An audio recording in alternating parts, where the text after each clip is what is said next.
Hello, everyone, and welcome back to Nightmare Narratives. I can picture some of you already in bed, maybe some of you just getting home from work. Wherever you are, whatever time it is, I'm glad you're here. If this helps you relax or sleep, please like and subscribe. It means a lot. Now let's get you comfortable, and I'll tell you tonight's story. My name is Ray Coleman, and I've been a detective for 20 years. I've seen murders that would make your stomach turn, solved cases that kept me awake for weeks, and walked through crime scenes that still visit me in dreams. But nothing, and I mean nothing, prepared me for what happened in Jefferson National Forest in March of 1957. I remember the morning clearly because it was the first warm day after a brutal winter. Snow still clung to the mountain peaks, but down in the valley, you could smell spring trying to break through. I was drinking coffee in my office when the call came in. Detective Coleman, this is Ranger Station 7 up in Jefferson Forest. We need you up here right away. The voice belonged to Tom Martinez, the station chief. I'd known Tom for 5 years. He was steady as a rock, the kind of man who could handle a bear attack without breaking a sweat. But that morning his voice was shaking. What's the problem, Tom? It's hard to explain over the phone. We've got 5 men dead, but, Detective, we've also got 6 men still working, the same men. I thought he was joking at first. Tom wasn't the type for jokes, especially not about dead bodies, but the whole thing sounded crazy. Say that again. Just come up here, please. And Detective, bring the coroner. The drive up to the ranger station took 2 hours on winding mountain roads. The forest felt different that day. Too quiet, like even the birds were holding their breath. My partner, Detective Sarah Mills, rode with me. She kept looking out at the trees. Something's wrong with this place, she said. What do you mean? Look at the animals. I looked. The deer stood perfectly still between the trees, watching our car pass. They didn't run like they usually did. They just stared with dark, empty eyes. When we reached the station, 6 rangers came out to meet us. They looked normal, clean uniforms, friendly faces, the usual tired look that comes from working long shifts in the mountains. Tom Martinez stepped forward. Thanks for coming, Detective. The bodies are inside. But something was wrong. Tom's handshake was ice cold even though it was a warm day. And when I looked into his eyes, they seemed flat, like looking at a photograph instead of a real person. Inside the station, we found 5 bodies laid out on the floor of the main room. Each man was wearing a ranger uniform. Each face was thin and drawn like they'd been starving for months. But here's the thing that made my blood run cold. I recognized every single face. The first body was Tom Martinez. Same mustache, same scar on his left cheek from a camping accident 3 years ago. But Tom Martinez was standing right next to me, breathing and talking. The second body was Bill Harper, a ranger I'd shared drinks with just last month. But Bill Harper was outside, loading equipment into a truck. All 5 dead men were rangers who were still alive and working. This is impossible, Sarah whispered. Tom, or whatever was wearing Tom's face, nodded slowly. We called you as soon as we found them this morning. None of us remember what happened. We went to bed normal last night, woke up to find this. I knelt beside the first body. The man looked exactly like Tom, down to a small mole on his neck. But his skin was gray and cold. His clothes were torn and his fingernails were bloody from scratching at something. How long have they been dead? I asked the coroner when he arrived. Dr. Peterson examined each body carefully. After an hour, he pulled me aside. His face was pale. Ray, these men died of starvation. But that's not the strangest part. What is? Look at their stomachs. He showed me the preliminary examination results. Each man's stomach contained small pieces of chewed bone and what looked like human flesh. They were eating people, Dr. Peterson said quietly. But they still starved to death. I looked back at the 6 living rangers. They were going about their normal work, checking equipment, filing reports, making coffee. They moved and talked like regular people, but something felt wrong. like watching actors who'd almost forgotten their lines. That night I couldn't sleep. I kept thinking about Tom's cold handshake and those flat, empty eyes. I'd worked with these men for years. I knew their families, their habits, their personalities, but the men I'd met today felt like shadows of the real Rangers. Around midnight, I made a decision that would change everything. I drove back up to the ranger station to watch the building through binoculars. What I saw there still gives me nightmares. The 6 rangers stood in the windows, completely still. They didn't move for hours. They didn't sit down, didn't eat, didn't even seem to breathe. They just stood there, staring out into the darkness with those flat, dead eyes. And in that moment, I knew with absolute certainty that whatever was wearing the faces of my friends wasn't human. The next morning, I started asking questions that nobody wanted to answer. I began with the families. Tom Martinez had a wife named Linda and 2 kids. When I knocked on their door, Linda answered with a smile, but I could see worry lines around her eyes. "Detective Coleman, how nice to see you. Is everything okay?" I wanted to ask about Tom. "How's he been lately?" Her smile flickered. "He's fine. Why do you ask?" "Just routine follow-up. Has he seemed different at all? Changed in any way?" Linda glanced back into the house, then stepped outside and closed the door. "Actually, yes. He's been strange since that bad storm last week. He doesn't eat my cooking anymore. Says he's not hungry. And he's so cold all the time. Even when he's sleeping, his skin feels like ice." "Anything else?" "He doesn't talk to the kids like he used to. Just stares at them sometimes like he's trying to remember something and detect." She leaned closer. "He doesn't look in mirrors anymore. I caught him walking past the bathroom mirror with his eyes closed." I got similar stories from every family I visited. Bill Harper's wife said he'd stopped sleeping in their bed because he was too cold. Jim Morrison's mother said her son had started walking differently, like he was wearing shoes that didn't fit. Every family had the same complaint. Their men felt wrong somehow, but they couldn't explain how. That afternoon, I decided to test my theory. I went back to the ranger station with a simple lie detector test, the kind we used for routine investigations. All 6 rangers agreed to take it willingly. The results were impossible. According to the machine, none of them had heartbeats.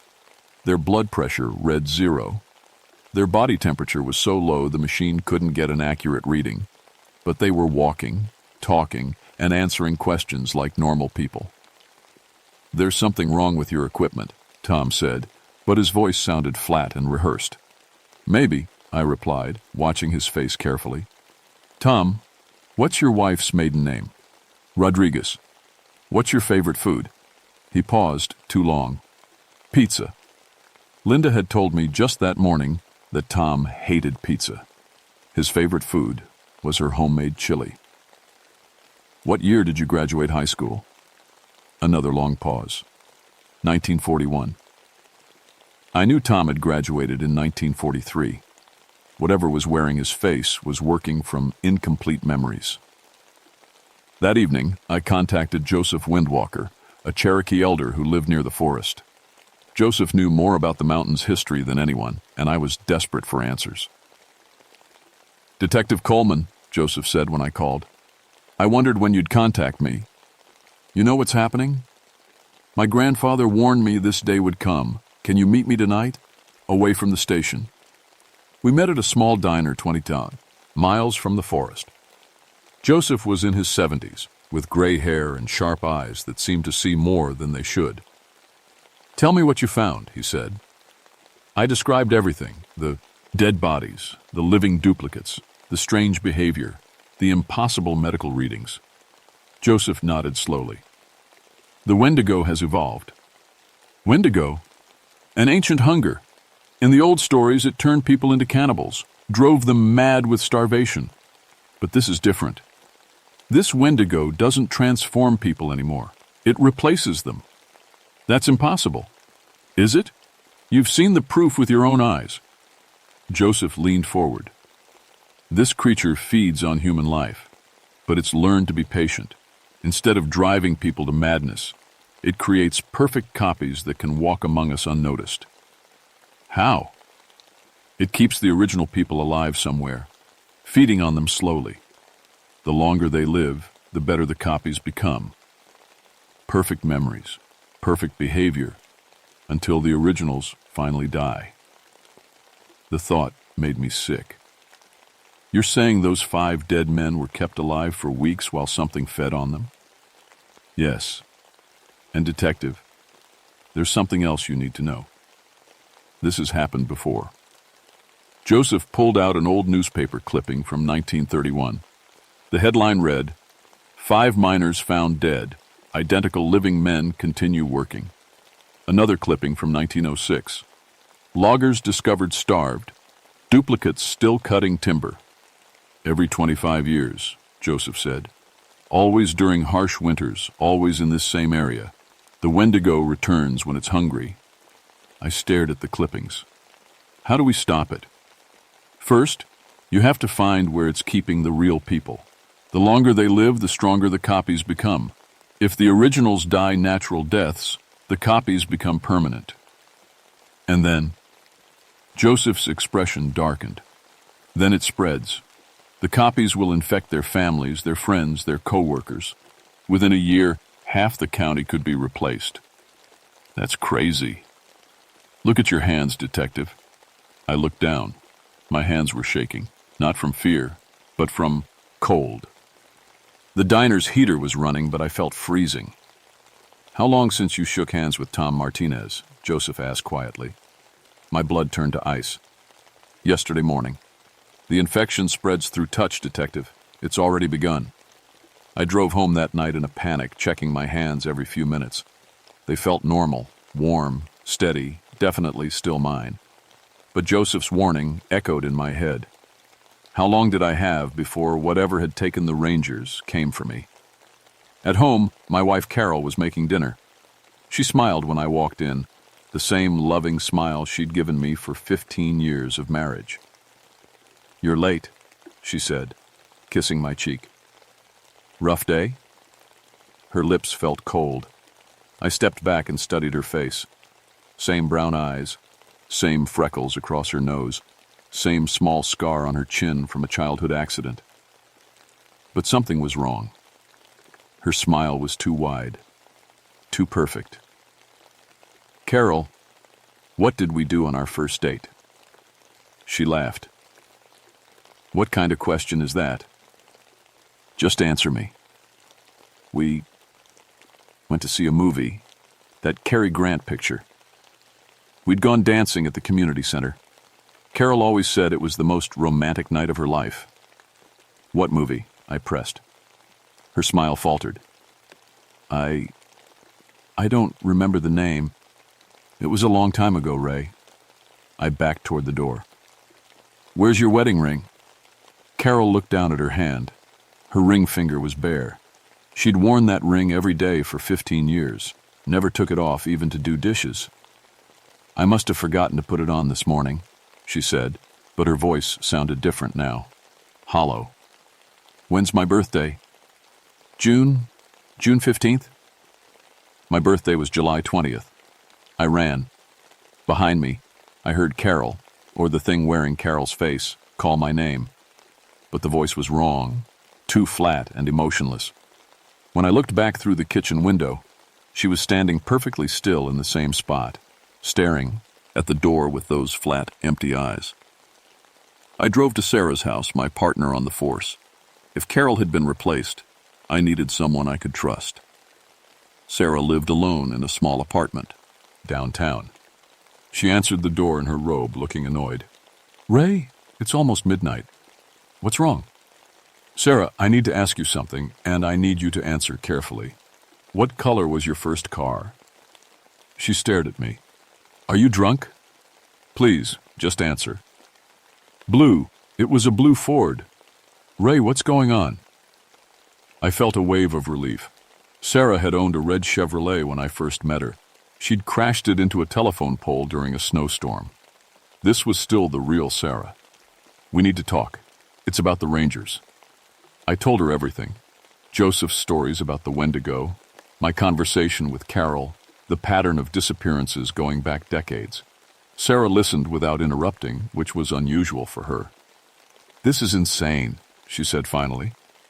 "You're telling me my partner has been replaced by some kind of monster?" "That's exactly what I'm telling you. Ray, you've been under a lot of stress lately. Maybe you should—" "Sarah, feel my hands."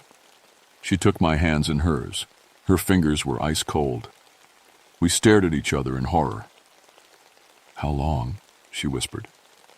"I don't know. When did you last shake hands with one of the Rangers?" 3 days ago, when we first arrived at the station." 3 days. My wife had been replaced in 3 days, and I'd been too blind to notice. "We have to find the real people," I said. "Joseph thinks they're being kept alive somewhere." Sarah nodded, but I could see fear in her eyes. "If we find them, and they're still alive, what condition will they be in?" The next morning we returned to Jefferson Forest with metal detectors and search equipment. If the Wendigo was keeping people somewhere, it had to be close to the ranger station. We searched for hours. The 6 rangers watched us from the station windows but didn't interfere. They just stood there, perfectly still, with those empty eyes. Around noon, we found it. The metal data. Hector picked up something large buried behind the station. We dug carefully, expecting to find another body. Instead, we found a wooden hatch leading underground. The smell that came up from the hole was terrible. Rotting meat mixed with something else, something sweet and wrong. "We need flashlights," Sarah said. "We need backup," I replied. "Who can we trust? For all we know, half the police force has been replaced by now." She was right. We were on our own. The underground chamber was larger than I'd expected, a natural cave that had been expanded by human hands. Our flashlights revealed metal cages along the walls, each one containing a person. 5 people. 5 real rangers. They were alive, but barely. Their skin was gray and stretched tight over their bones. Their eyes were huge in their skeletal faces. When our light hit them, they scrambled to the back of their cages like frightened animals. "Tom?" I called softly. "Tom Martinez?" One of the figures crept forward. It was Tom, but he looked like he'd aged 20 years in a few weeks. His ranger uniform hung loose on his starved frame. "Ray?" His voice was a whisper. "Is that really you?" "It's me. We're going to get you out of here." "No!" Tom grabbed the cage bars. "You can't. If you free us, they'll know. They'll hunt you down." "Who will?" "The things wearing our faces. They come down here every night to feed." I felt sick. "Feed on what?" Tom held up his arm. It was covered in small bite marks, like something had been gnawing on him. "They take a little each night, just enough to keep us weak but alive. They need us alive to maintain the copies." Sarah was checking the other cages. All 5 rangers were in the same condition. Starved, covered in bite marks, barely human. "We have to get them to a hospital," she said. "No," Tom said again. "You don't understand. There are more now. The copies have been set, breeding. My wife, my kids, half the town. If you take us away, they'll know you've discovered them." "Then what do we do?" Tom looked at me with desperate eyes. "Find Joseph Windwalker. He knows the old ways. There's a ritual, something that can force them to return what they've stolen." A sound from above made us freeze. Footsteps, heavy boots on the wooden floor of the ranger station. "They're coming," Tom whispered. "Hide." We turned off our flashlights and crouched behind some old equipment. The hatch opened, letting in a rectangle of sunlight. 6 figures climbed down into the cave. In the darkness, I could see they weren't human. Their movements were wrong, too fluid, like they were floating instead of walking. And their eyes reflected our hidden flashlight beams, like an animal's. They moved from cage to cage, opening small slots in the bars. I heard Tom and the others whimper as the creatures reached through to touch them. Not bite, just touch, like they were absorbing something through their fingertips. After what felt like hours, they left. Sarah and I waited another hour before moving. "Did you see that?" Sarah whispered. "They were feeding on them without even biting." "Ray," We have to find Joseph. Tonight. But when we climbed out of the cave, 6 figures were waiting for us in the fading daylight. The fake rangers stood in a perfect line, staring at us with those flat, dead eyes. "Detective Coleman," said the thing wearing Tom's face. "We've been waiting for you." We ran. Through the forest, crashing through underbrush and jumping over fallen logs, we ran like our lives depended on it. Because they did. Behind us, the 6 creatures followed at a steady pace. They didn't run or hurry. They just walked calmly through the trees, always staying exactly the same distance behind us, like they were herding us somewhere specific. "This way," Sarah gasped, pointing toward a steep hillside. We scrambled up the rocky slope, our hands bleeding from sharp stones. When we reached the top, I looked back. The creatures had stopped at the bottom of the hill. I stood in a perfect line, watching us with those empty eyes. "Why aren't they following?" Sarah asked. That's when I realized where we were. Joseph Windwalker's cabin sat on the other side of the hill, smoke rising from its chimney. "Sacred ground," I said, remembering something from my childhood. "Cherokee burial ground." We stumbled down the hillside and pounded on Joseph's door. He opened it before we could knock. "I saw you coming," he said. "Quickly, inside." Joseph's cabin was small but warm. The walls were covered with old photographs and what looked like protective symbols carved into the wood. He handed us coffee that tasted like herbs and earth. "You found them," he said. It wasn't a question. 5 rangers, barely alive, being kept in cages underground. And the things wearing their faces. Joseph, they're spreading. My wife, my partner, half the town probably. Joseph nodded grimly. "It's worse than I thought. In the old days, Wendigo only took 1 or 2 people at a time. This one has learned to be efficient. Can you stop it?" "There is a way, but it requires sacrifice." He pulled out an old leather book filled with handwritten pages. The language looked like Cherokee, but some symbols were older, stranger. "This ritual will force the Wendigo to return all the stolen life force to the original bodies. The copies will collapse and the real people will be healed." "What's the sacrifice?" Joseph looked at me with sad eyes. "Someone must willingly give their life to complete the binding. The Wendigo feeds on life energy. To force it to release its stolen food, you must offer it something equally valuable." "I'll do it," I said immediately. "Ray, no," Sarah grabbed my arm. "My wife is gone. My life is already over. If this can save the others—" Joseph shook his head. "It must be someone the Wendigo has not touched. You've been infected through contact. Your life force is already partially consumed." We all looked at Sarah. "I'll do it," she said quietly. "Sarah?" "Ray, I've been a cop for 10 years. I took an oath to protect people. If my death can save dozens of lives, including yours, it's not really a choice." Joseph began preparing the ritual. He drew symbols on the cabin floor with what looked like chalk mixed with ash. In the center, he placed a silver knife that gleamed like moonlight. "The ceremony must be performed at midnight," he said. "The Wendigo will be forced to appear in its true form. When it does, Detective Mills must cut her palm and let her blood fall on this symbol. The binding will be complete. And then? The Wendigo will be forced back into the spirit world, and all stolen life will return to its rightful owners. But Detective Mills will die instantly."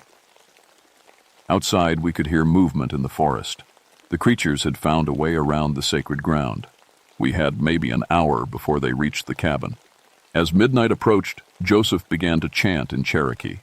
The words were old and powerful, vibrating through the floorboards and making the air itself feel thick. The symbols on the floor began to glow with faint silver light. At exactly midnight, the front door exploded inward.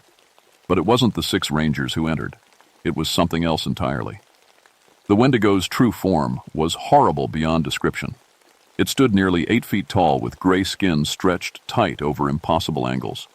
Its limbs were too long, its fingers ended in black claws, and its face was a hollow cavity filled with swirling darkness. When it opened its mouth, I could see hundreds of human faces trapped inside, screaming silently. "You cannot stop me," it spoke with a voice like breaking bones. "I have fed too well. I am too strong." Joseph's chanting grew louder. The silver light from the cymbals brightened, and the Wendigo writhed as if in pain. "I have taken dozens of your people," it continued. "Soon I will take hundreds, thousands. This entire land will be hollow, filled only with my Hungja. We're wearing human faces." Sarah stepped forward, the silver knife in her hand. "Not today." She cut her palm. Blood dripped onto the central symbol. The Wendigo screamed, a sound like tearing metal and dying animals. The trapped faces in its mouth became visible, all the people it had consumed over the decades. They were reaching towards Sarah, their mouths open in gratitude. Light exploded from the symbols. The Wendigo's form began to dissolve, pulled apart by invisible forces. As it faded, I heard Joseph collapse behind me. "The old man's heart," Sarah said, kneeling beside him. The strain was too much. Joseph smiled with his last breath. "It is done. The binding is complete." Sarah looked at the knife in her hand, then at me. "Ray, I don't feel any different. I'm not dying." That's when I understood. Joseph had lied to us about who had to make the sacrifice. He'd known all along that completing the ritual would kill him, not Sarah. The old man had given his life to save us all. The 6 Ranger duplicates outside began to scream. Through the window, we watched them collapse, their stolen forms dissolving into gray dust that scattered in the wind.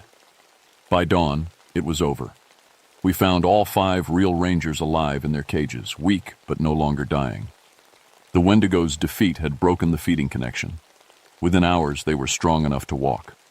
Tom Martinez hugged me with tears in his eyes. "My family," he said. "Are they?" "They're fine. Everyone who was replaced has been restored." It was true. Throughout the county, people who had been acting strangely suddenly returned to normal. Wives rediscovered their love for their husbands. Children recognized their parents again. The hollow copies had simply vanished, leaving only the real people behind. The government arrived within days, of course. Federal agents with serious faces and classified documents. They declared the entire incident a gas leak that had caused mass hallucinations. Anyone who talked about Wendigos or shapeshifters was quietly discredited or transferred to distant locations. They offered me a promotion to keep quiet. I took early retirement instead. Dr. Peterson, the coroner, moved to California. Sarah requested a transfer to the state police. Tom Martinez quit the Forest Service and became a carpenter. None of us could bear to stay in the mountains after what we'd seen. But I kept Joseph's book. Late at night, when sleep wouldn't come, I would read his handwritten notes about the Wendigo. The creature wasn't destroyed, only banished back to the spirit world. According to Cherokee tradition, it would return when the next generation forgot the warnings. 25 years. Always 25 years. I started keeping track of missing persons reports from mountain communities. Strange patterns of disappearances, families who claimed their loved ones were different, small towns where people suddenly stopped eating local food. In 1984, I got a call from my son, Michael. He'd become a park ranger despite my warnings about the mountains. "Dad, something weird is happening up here. We found 3 hikers dead from starvation, but there are 3 hikers still walking around who look exactly like them." "Get out," I told him. "Get out now, and don't look back." "Dad, you're scaring me." "Michael, listen to me carefully. Do not touch anyone at the ranger station. Do not shake hands. Do not hug anyone. Do not let them touch you. Drive to the nearest Cherokee reservation and ask for anyone who remembers Joseph Windwalker. Tell them Ray Coleman sent you." "Dad, this is crazy." "Do it now!" But it was too late.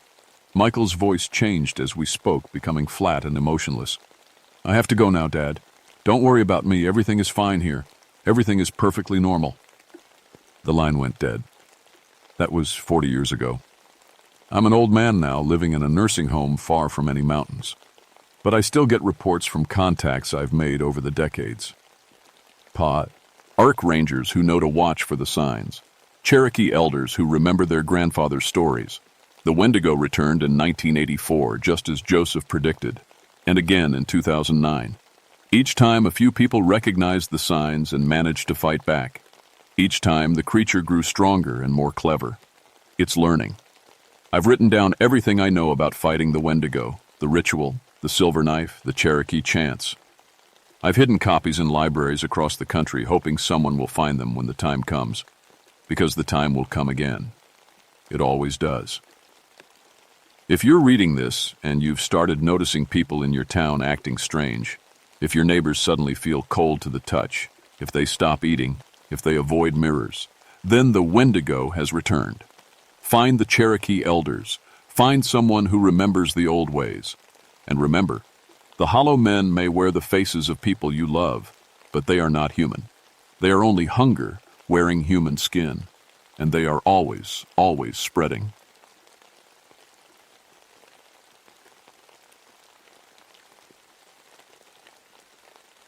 My name is Dr. Patricia Voss, and I need to tell you about Eddie McMurray before I lose my nerve.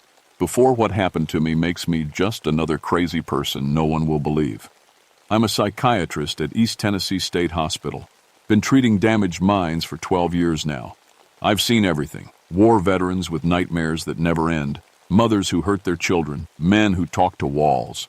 I thought I understood the human mind and all the ways it could break. Eddie changed everything. They brought him to me on a rainy Tuesday in October 1968. The police report said, psychotic break following workplace trauma. His partner Daniel Cross had died in the Smoky Mountains during a routine patrol. Eddie was found 3 days later, sitting next to Daniel's body, talking to himself. But Eddie wasn't talking to himself. He was talking to people who weren't there yet. When they wheeled Eddie into my office, I saw a man who used to be strong. His ranger uniform hung loose on his thin frame. His hands shook constantly. His eyes stared at something just over my shoulder, like he was watching a movie I couldn't see. "Hello, Eddie," I said. "I'm Dr. Voss. I'm here to help you." He looked right at me then. His eyes were the color of deep water, and they held a sadness that made my chest tight. "Dr. Patricia Voss," he said quietly. 35 years old. Grew up in Nashville. Married once, divorced now. No children. I felt cold suddenly. None of that information was in his file. "How do you know that?" "The same way I know you're going to die on Tuesday night at 3:47 a.m. Your heart will stop. It won't hurt much." My pen slipped from my fingers and clattered to the floor. In 12 years of practice, no patient had ever scared me on the first meeting. Eddie McMurray managed it with one sentence. "Eddie, that's not possible. People can't predict death." He smiled then, but there was no joy in it. That's what Daniel said too. I picked up my pen with shaking hands and tried to act like a professional. "Tell me about Daniel. Tell me what happened in the mountains." Eddie's eyes went distant again. Daniel couldn't hear her screaming. That was the problem. If he could have heard her, maybe he would have understood. Maybe he would have run. "Who was screaming, Eddie?" "The woman made of sound. The one who knows when everyone's going to die." His voice dropped to a whisper. "She told me about you 5 minutes ago." I ended our session early that day. I told myself Eddie was just another broken man whose mind had snapped under stress. People say crazy things when their world falls apart. But that night, I couldn't sleep. I kept checking my calendar. Tuesday was 4 days away. Over the next few weeks, I learned more about Eddie McMurray. He'd been a park ranger for 12 years, one of the best. Never missed a day of work. Never had any mental health problems. His supervisors said he could track a mouse through a thunderstorm and knew every trail in the Smokies by heart. Daniel Cross had been his partner for 3 years. They'd worked together like brothers. The night Daniel died, they were investigating reports of missing hikers near Cataract Falls. Standard procedure. They'd done it hundreds of times. According to the official report, Daniel slipped and fell 60 feet onto the rocks below. Eddie claimed he was pushed by something invisible. The investigators found no evidence of foul play. They concluded that Eddie's mind had created a story to deal with losing his partner. But Eddie's story never changed. Not once. Every time I asked him to describe that night, he gave me the exact same details. The same times, the same sounds, the same sequence of events. In my experience, crazy people change their stories. Truth stays the same. Well, what else? What worried me most were Eddie's predictions. He didn't just predict my death. He predicted everyone's. The nurse with the red hair, Mary Beth, she dies next spring. Car accident on Highway Bounce. 321, Tuesday morning, 7:23 a.m. The security guard, James, has 2 months left, heart attack in the parking lot. His wife will find him. Dr. Richards won't make it to Christmas. The cancer is already starting, but he doesn't know yet. I wrote down everything Eddie said. I told myself I was documenting his delusions for my case notes. But deep down, I was keeping score. Tuesday was getting closer. The Cherokee woman came to see me on Friday afternoon. Her name was Mary Sequoia, and she was old in a way that made her seem like she'd been watching the world since it began. "You're treating the ranger who heard the Nunahee Gavnaj," she said without introduction. "I'm sorry, the what?" She sat down across from my desk without being invited. Her dark eyes studied my face like she was reading a book written there. "The death singer, the spirit who announces when someone's time has come. Your ranger heard her voice." I wanted to ask how she knew about Eddie, but something in her manner stopped me. "Mrs. Sequoia, I appreciate your concern, but Eddie is suffering from trauma-related psychosis. There's no supernatural explanation for how many of his predictions have come true." The question hit me like cold water. I'd been avoiding that count, but the number was growing. 3 hospital staff members Eddie had mentioned were already dead. All exactly as he'd described. That's just coincidence." Mary Sequoia shook her head. "The Nunahee has walked these mountains since before my people came here. She doesn't cause death. She simply knows when it will happen. Sometimes she chooses someone to hear her voice, to carry the burden of knowing." Why would she choose Eddie? Because he has the gift of listening. Most people are too noisy inside their heads to hear the spirit speak. But Eddie... She paused. Eddie has always been quiet inside. I thought of it out this.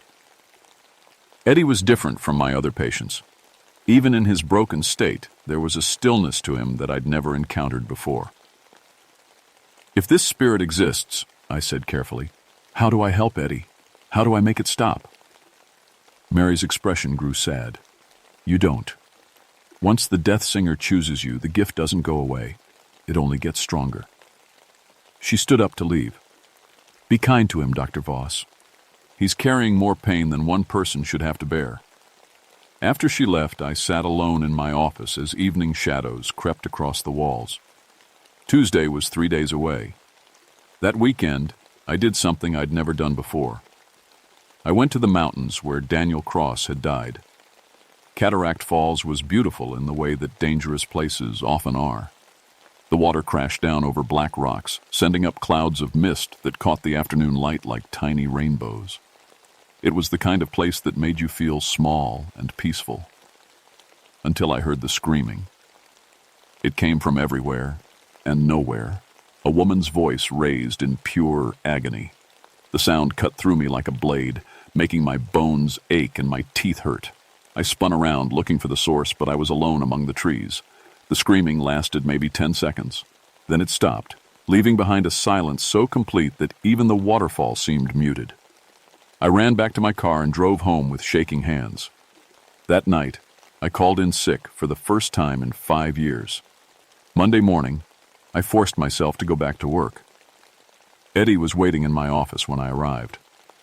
"You heard her," he said. It wasn't a question. I nodded, not trusting my voice. "She's not evil," Eddie said quietly. "I thought she was at first. When she told me about Daniel, I hated her. But she's just lonely. She's been carrying everyone's death for so long that the knowledge is killing her too." "Eddie, what happened that night with Danya? Well, tell me the truth." He closed his eyes. "We were setting up camp near the falls. Daniel was cooking beans over the fire, complaining about his wife's cooking. Normal stuff. Then I heard her scream. It was so loud I thought my head would split open. But Daniel just kept stirring the beans like nothing happened. What did the scream tell you? Everything. I saw Daniel falling. I saw the exact rock that would crack his skull. I saw the time, 11:47 p.m. the next night. I even saw his face when he realized he was dying. Eddie's voice broke. I tried to save him. I told him we should go back early. I said I was feeling sick. I made up every excuse I could think of. But he didn't listen. How could he? I couldn't tell him the truth. Who would believe something so crazy? Eddie looked at me with those deep-water eyes. Even you don't really believe it. And you heard her yourself. He was right. Even after hearing that terrible scream, part of me still wanted to find a rational explanation. The night Daniel died, Eddie continued, she came to me again. Not just the scream this time. I saw her. 7 feet tall, made of shadow and sound waves that moved like water. She spoke to me without words, told me I could take Daniel's place. All I had to do was walk to the edge of the cliff and let myself fall. Why didn't you? Because she showed me what would happen if I died. The screaming wouldn't stop. She would find someone else to hear her voice, someone else to carry the burden. Maybe a child next time. Maybe someone weaker than me. His hands clenched into fists. I couldn't pass this curse to someone else. So Daniel died. At 11:47 p.m., exactly like she showed me. He was walking to the stream to wash the dinner plates. Something made him step too close to the edge. Maybe he slipped. Maybe something pushed him. It doesn't matter.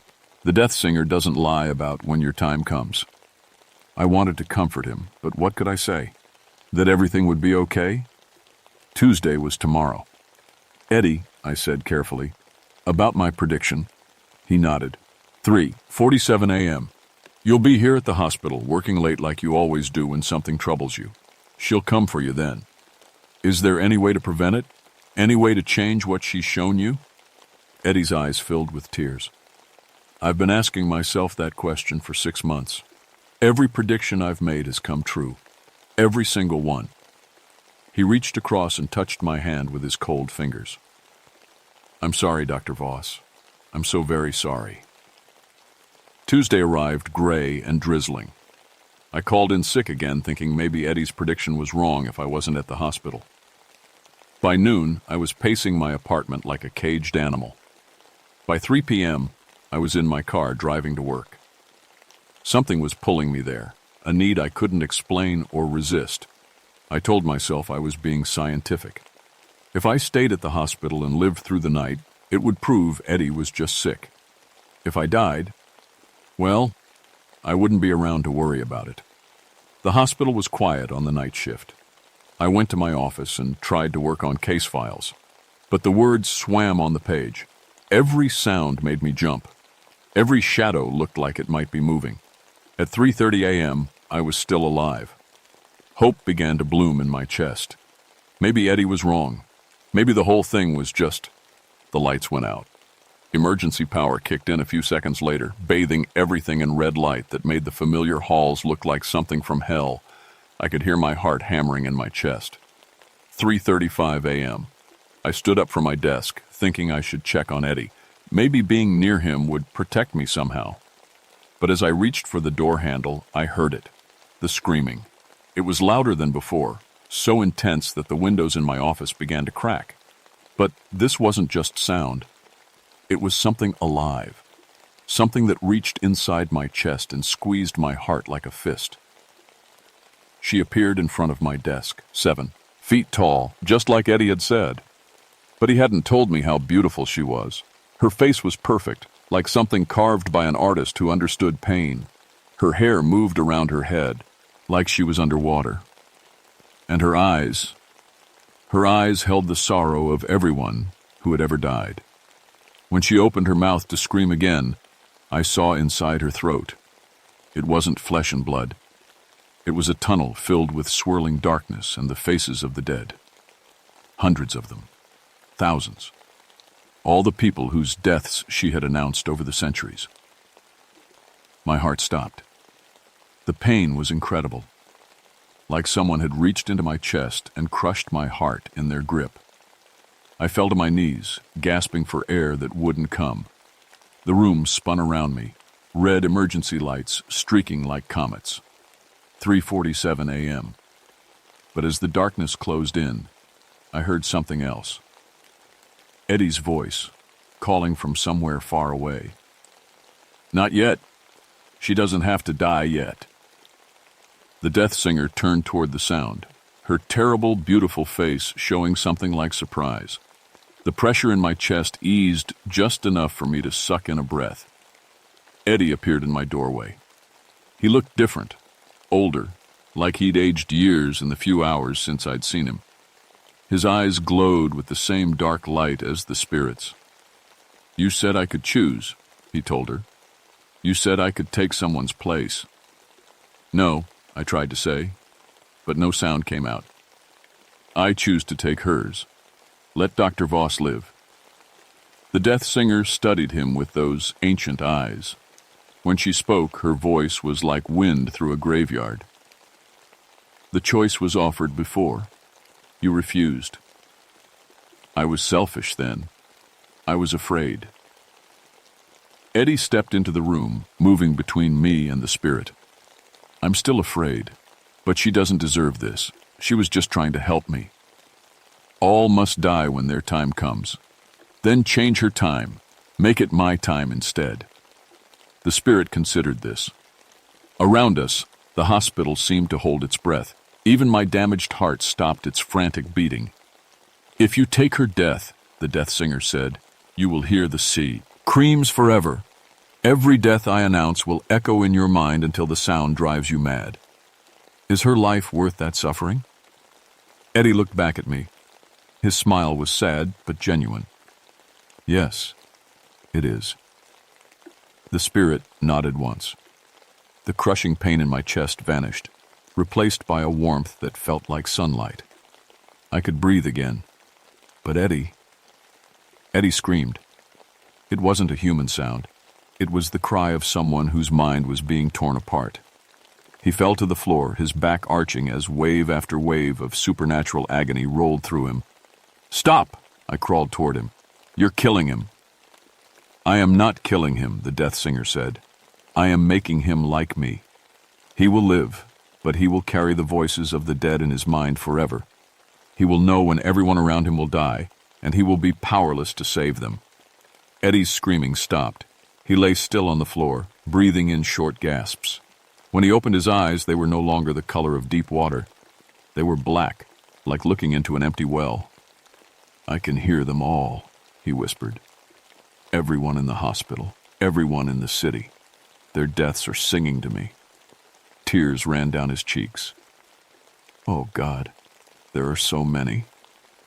The death singer began to fade. "You chose this, Harold.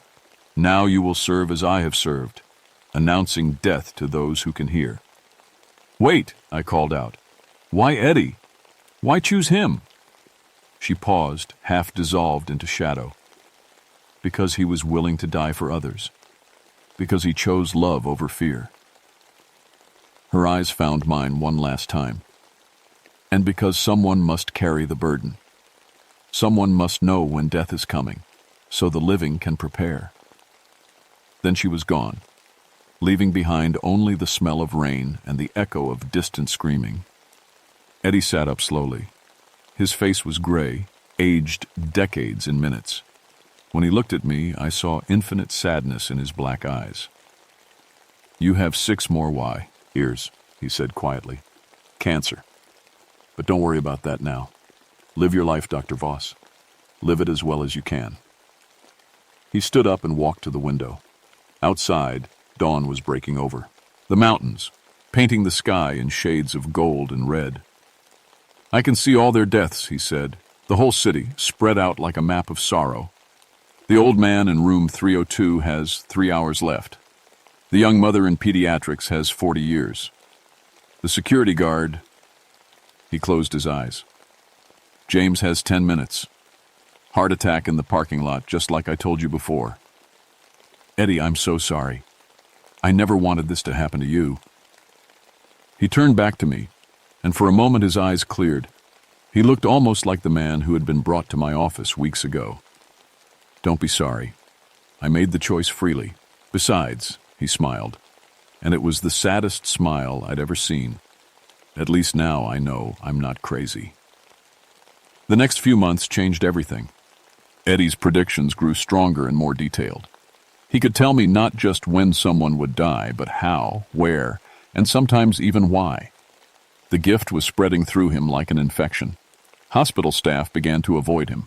Word spread that Eddie McMurray could predict death, and nobody wanted to hear their own forecast. But I stayed with him. I felt responsible for what he'd become. "Why don't you hate me?" I asked him one day as we sat in the hospital garden. Spring was coming to the mountains, and the air smelled of new flowers. "Hate you?"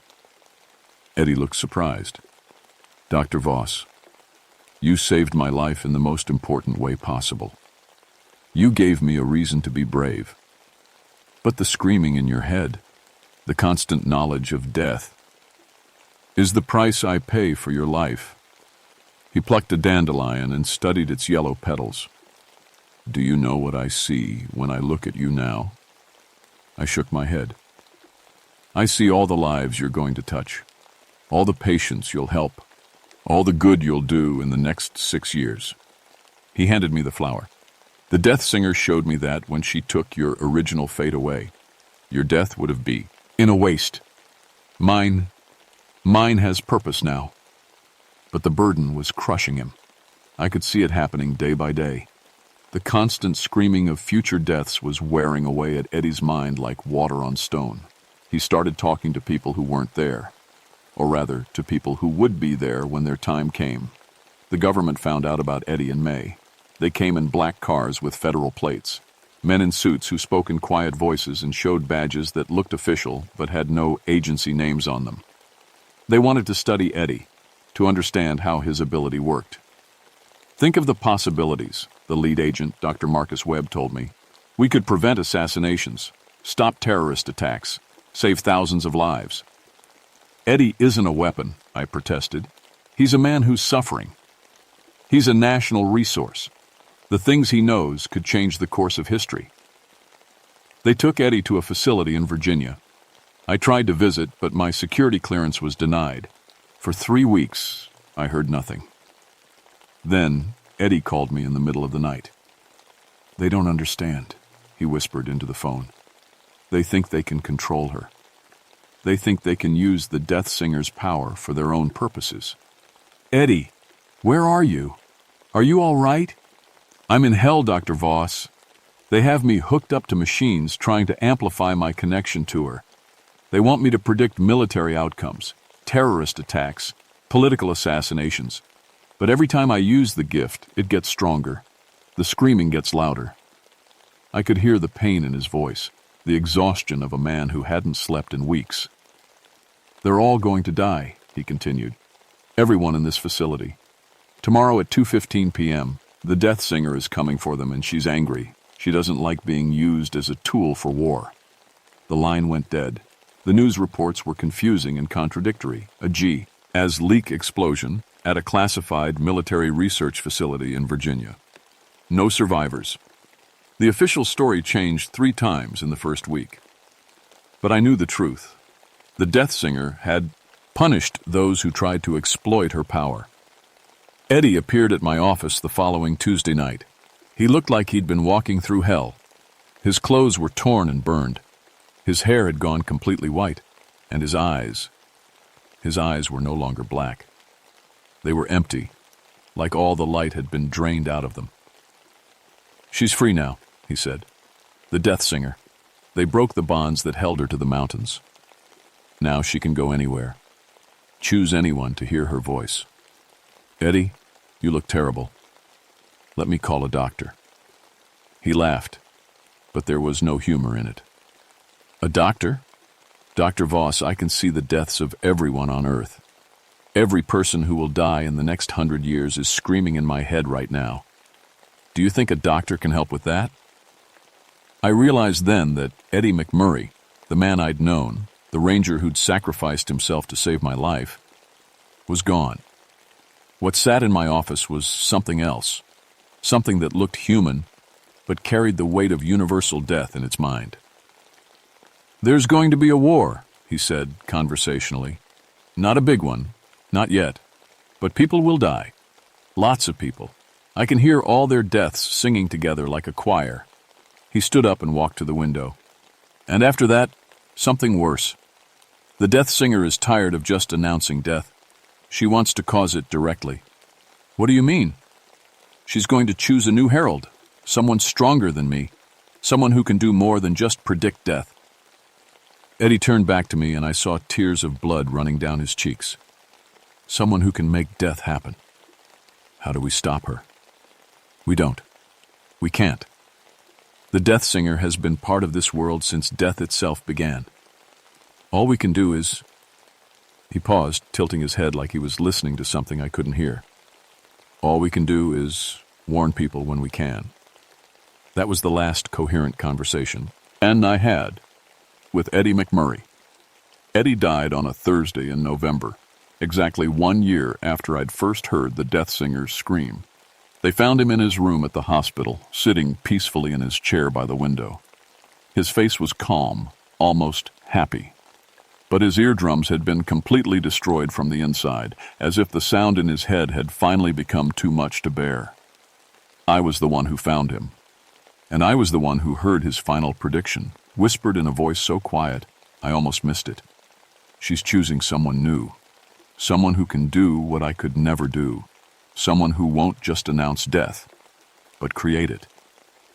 I arranged Eddie's funeral myself. It was small, just me, Mary Sequoia, and a few hospital staff members who had known him before he'd become something more than human.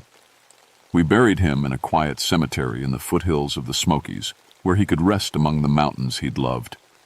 Mary Sequoia spoke at the graveside. The Cherokee believed that some people are born to carry burdens too heavy for one soul. Eddie McMurray was such a person. He chose love over fear, sacrifice over safety. The spirits will remember his courage. After the service, she pulled me aside.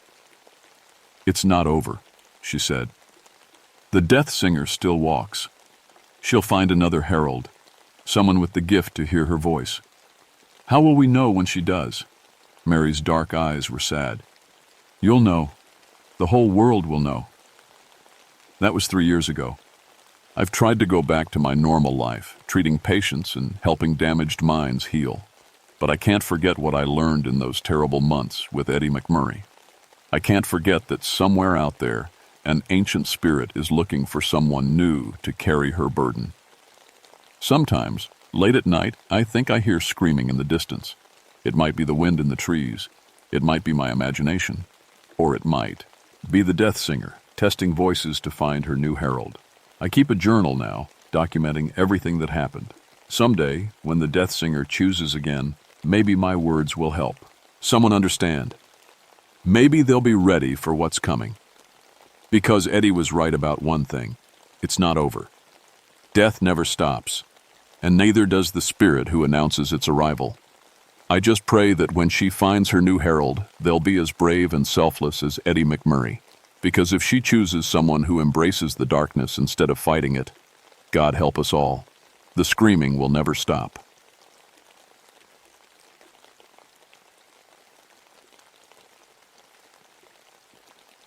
My name is Lisa Valdez, and I've been a park ranger at Pisgah National Forest for 6 years. I'm telling you this story because someone needs to know what really happened out there in November 1992. The official reports call it an electromagnetic anomaly, but that's just government talk, for we have no idea what the hell this was. I love my job. Always have. There's something peaceful about walking these ancient trails, checking on campsites, making sure folks stay safe in the wilderness. The mountains of North Carolina have been my home since I was born, and I know every inch of these woods like the back of my hand. Or at least, I thought I did. November 15th started like any other day. The air was crisp and clean, smelling of pine needles and damp earth. Fall colors still clung to some trees, painting the forest in reds and golds. I'd gotten 3 separate reports over the past week about strange things happening near Looking Glass Rock, Hikers talking about getting lost on familiar trails. Campers saying their compasses spun wildly. One guy even claimed he heard voices in languages that didn't exist. I figured it was just city folks getting spooked by normal forest sounds. Maybe some teenagers playing pranks. Nothing I hadn't handled before. My radio crackled to life around 8 a.m. "Lisa, we got another one," said Jim, our dispatcher. "Hiker named Mark Thompson. Been missing for 3 days near Looking Glass Rock area." 3 days. I adjusted my pack and checked my GPS. That's not like these reports. Most folks just get turned around for a few hours. This one's different. His car's still at the trailhead, but search teams can't find any trace of him. His family says he knows those trails better than most rangers. I felt a small chill that had nothing to do with the morning air. I'll head out there now. The drive to Looking Glass Rock took 20 minutes, on winding forest roads. I'd been to this area hundreds of times. It's popular with hikers because of the beautiful waterfall and the Cherokee historical sites scattered throughout. The Cherokee people consider this area sacred, and I always made sure visitors showed proper respect. As I parked at the trailhead, something felt wrong. I couldn't put my finger on it at first. The forest was too quiet. No bird songs, no squirrel chatter. Even the wind seemed muted, like nature itself was holding its breath. I grabbed my radio and gear, did my usual equipment check. Flashlight, first aid kit, emergency flares, GPS device, and my service pistol. I'd never had to draw that gun on anything bigger than an angry bear, but something told me to make sure it was easily accessible today. The trail started normally enough. Well-worn dirt path, familiar markers, everything exactly where it should be. But as I walked deeper into the woods, that wrongness feeling grew stronger. The temperature seemed to drop with every step, even though the sun was shining bright overhead. About a mile in, I found something that made me stop dead in my tracks. Footprints in the mud, but they were wrong somehow. They looked like hiking boots, the right size for a grown man, but they were arranged in impossible patterns. Some faced backwards. Others seemed to overlap in ways that defied basic physics. And some appeared to be walking straight up a tree trunk. I knelt down and examined them closer. The prints were fresh, maybe a day old, but they didn't follow any logical walking pattern. It was like someone had been dancing or stumbling or... I couldn't make sense of it. My radio hissed with static. I tried to call it in, but all I got was white noise. That was odd. We had good coverage in this area. I checked my GPS, and the screen showed my location as being 3 miles north of where I actually was. When I tapped it, thinking it was malfunctioning, but the reading stayed the same. A sound drifted through the trees ahead of me. Voices. Multiple people talking, but I couldn't make out the words. Relief washed over me. Maybe I'd found Mark and he wasn't alone.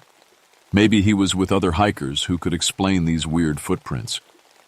But as I got closer, the voices became clearer, and my blood ran cold. "Base camp, this is Ranger Jackson. We've got a situation out here near Looking Glass Rock." Ranger Jackson had been dead for 15 years.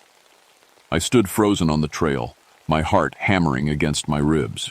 The voice on my radio was crystal clear, talking about patrol routes and missing hikers just like any normal day. But Tom Jackson had died in 1977 when his truck went off a mountain road during a winter storm. "Base camp, do you copy? We need backup at these coordinates." The coordinates he rattled off matched exactly where I was standing. My hands shook as I grabbed my radio. "Hello? Hello, who is this?" Silence. Then static. Then nothing. I tried to convince myself it was some kind of radio interference. Maybe signals from old broadcasts bouncing off the mountains. There had to be a logical explanation. But deep in my gut, I knew something was terribly wrong. I kept walking, following those impossible footprints deeper into the forest. The wrongness grew stronger with every step. Colors seemed too bright, then too dim. Shadows fell in directions that didn't match the sun. And the silence was getting worse. Not just quiet, but the complete absence of any living sound. Then I saw him. A man sat on a fallen log about 50 yards ahead, his back to me. He wore hiking gear and had the right build to be Mark Thompson. I felt a surge of relief and jogged toward him. "Mark? Mark Thompson?" He didn't respond. As I got closer, I could see he was staring straight ahead into the trees, completely motionless. "Sir, are you okay?" I reached out to touch his shoulder and he turned around. It was Mark Thompson, but it wasn't. The face was right. Same features, same brown hair, same age. But his eyes were all wrong. They looked old, ancient, like he'd been staring into something terrible for years and years. And there was something else. His clothes were wrong too. Instead of modern hiking gear, he wore style of clothing from maybe the 1950s. "You shouldn't be here," he said in a voice that sounded like wind through dry leaves. "None of us should be here." "Mark, my name is Lisa Valdez. I'm a park ranger. Your family is worried about you. How long have you been out here?" He tilted his head like he was listening to something I couldn't hear. "Time doesn't work right here. I've been walking for 3 days, but also for 30 years. Do you understand?" I didn't understand. Nothing about this made sense. "Mark, let me help you get back to the trailhead. You need medical attention." "There is no trailhead anymore." He pointed behind me. I turned around and my stomach dropped into my boots. The trail I'd been following was gone. Instead of the familiar dirt path, there was thick forest in every direction. Old-growth trees that would take centuries to grow stood where I'd been walking just minutes before. "This isn't possible," I whispered. "The boundaries got thin," Mark said. "Too many people disturbing the sacred places. Now it hunts between worlds." "What hunts?" Instead of answering, he stood up and walked away into the trees. I tried to follow, but he moved wrong. Not walking exactly, more like gliding. And with each step, he seemed to fade a little more until he disappeared completely. I spun around, trying to find any familiar landmark. The forest looked ancient now, untouched. Massive trees blocked out most of the sunlight. Strange flowers grew in patterns that hurt to look at directly. And somewhere in the distance, I could hear something moving through the underbrush. Something big. My radio crackled again. This tid. "Me." It was a woman's voice. "Lisa? Lisa, can you hear me?" I grabbed it immediately. Yes, I'm here. Who is this?" "This is Lisa Valdez, Pisgah National Forest. I'm trying to reach anyone on this channel." My blood turned to ice water. The voice was mine. Exactly mine, but different somehow. Older. Sadder. "I'm Lisa Valdez," I said into the radio. "That's impossible. I'm Lisa Valdez, and I've been trapped here for 3 years. Ever since the thing killed me on patrol." The radio went dead. I ran then. Crashed through the impossible forest, branches tearing at my clothes, roots trying to trip me up. Behind me I could hear it following. Not footsteps exactly, but the sound of something large pushing through the trees. Something that breathed but shouldn't exist. I ran until my lungs burned, until my legs gave out, until I collapsed against a tree that felt solid and real. When I looked up, I was back on the familiar trail exactly where I'd started walking an hour ago. My GPS worked perfectly. My radio had full signal. Everything was normal, except for the footprints. Those impossible, backward, overlapping footprints were everywhere now, and they were fresh. I should have left right then, should have called for backup, reported equipment malfunction, requested reassignment, anything to get away from that place. But I couldn't abandon Mark Thompson, even if the Mark I'd met wasn't quite right. And I needed to understand what was happening before other people got hurt. I followed a different trail toward the waterfall, hoping to find some sign of the real Mark, or at least get my bearings in familiar territory. The Cherokee sacred sites were near the falls, and I had a crazy idea that maybe talking to some of the local tribal members might help explain these impossible things. The waterfall trail should have taken 30 minutes. I'd walked it 1,000 times, but after an hour of steady hiking, I still hadn't reached it. The path kept branching in ways I didn't remember, leading to clearings that shouldn't exist. Every time I checked my compass, it pointed in a different direction. That's when I started seeing the other hikers. The first group looked normal enough. A family with 2 kids, all wearing modern gear, taking pictures of the trees. But something about them made my skin crawl. They moved in perfect synchronization, like marionettes controlled by the same strings. And when the father turned to look at me, his face was completely blank. No eyes, no nose, no mouth, just smooth skin. I blinked hard, and they were gone. The second group was worse. 3 college-aged kids sitting around a campfire that gave off no heat or smoke. They were laughing and talking, but their voices came from the wrong directions. The girl's laugh came from behind me. The boys' conversation drifted down from the tree branches overhead. "Excuse me," I called out. "Are you folks doing okay?" They all turned to look at me at once, and their faces were wrong too. Not blank like the family, but rotting, decomposing, like they'd been dead for weeks. "We've been waiting for you, Ranger Valdez," the girl said, her voice now coming from directly beside my ear, even though she sat 20 feet away. "He's been waiting for you." I ran again. This was becoming a pattern, but I didn't care. Every instinct I had was screaming at me to get away from these things that looked like people but weren't. The worst part was that the forest kept changing around me. Trails appeared and disappeared. Trees moved when I wasn't looking directly at them. And always, I could feel something watching me from just outside my vision. My radio came alive with chatter from multiple sources.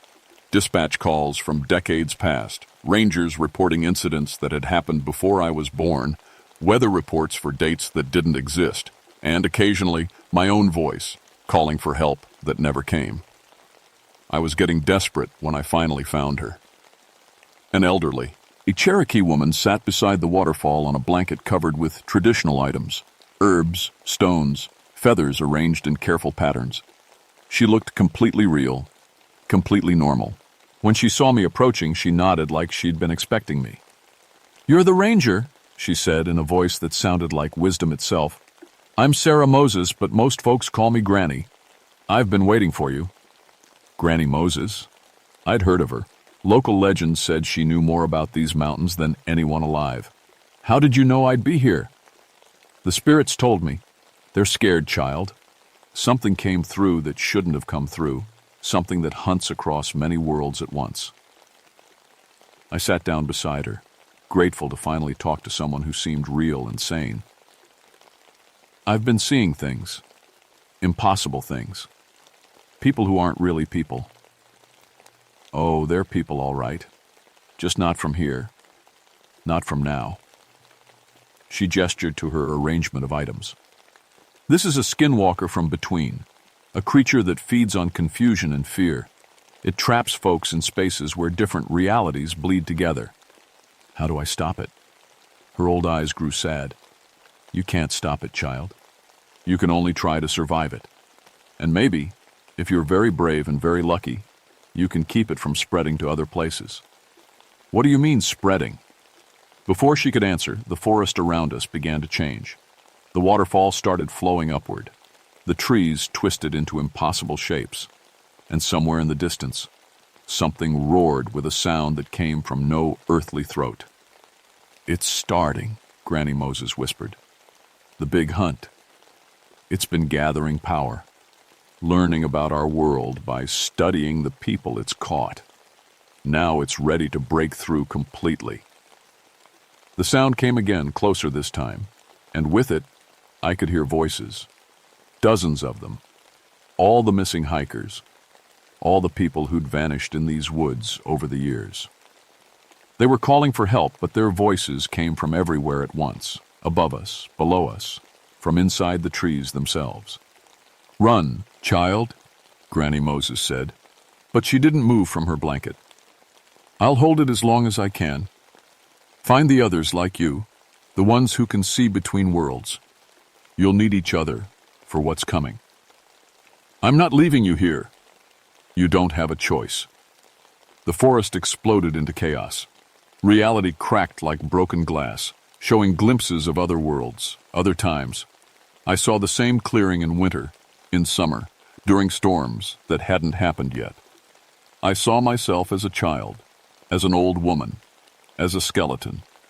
And through it all, something dark and hungry moved between the cracks, feeding on the terror of trapped souls.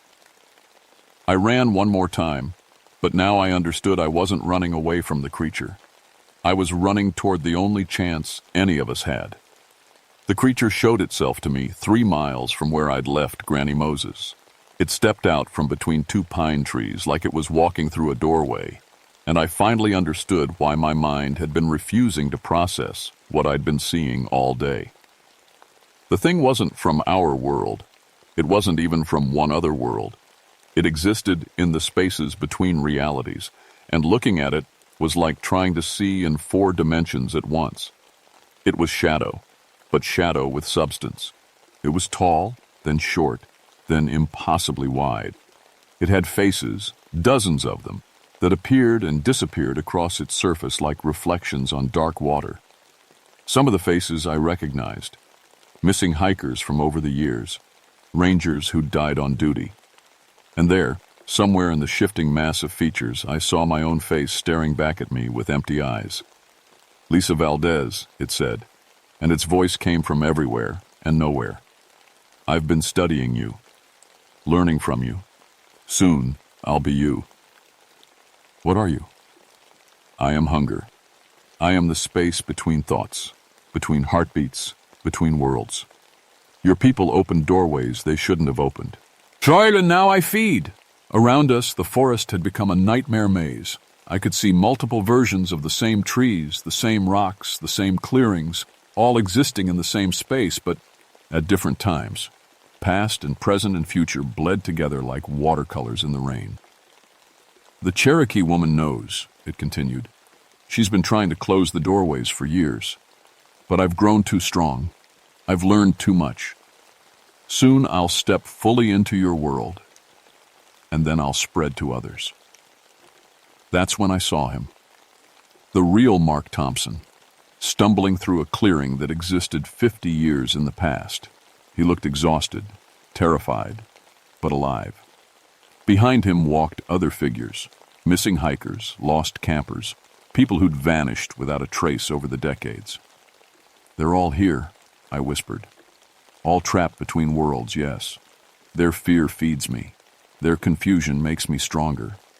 But you, Lisa Valdez, you're special.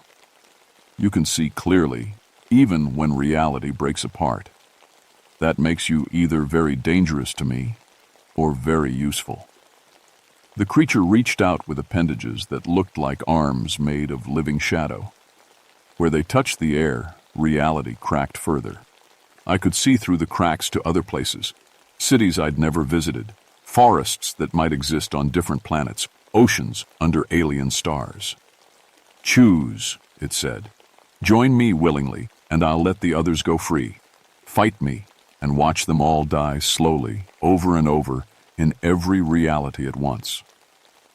I thought about Granny Moses, holding the line with nothing but herbs and prayer. I thought about Mark Thompson and all the others, trapped in this nightmare for years. I thought about what would happen if this thing made it to the real world, to places where families lived and children played. I choose option 3, I said, and pulled out my service pistol. The bullets passed right through it, of course. But I wasn't trying to hurt the creature. I was trying to get its attention focused entirely on me while I did something incredibly stupid. I stepped forward, directly into one of the real, itty cracks. The sensation was like being torn apart and put back together again every second.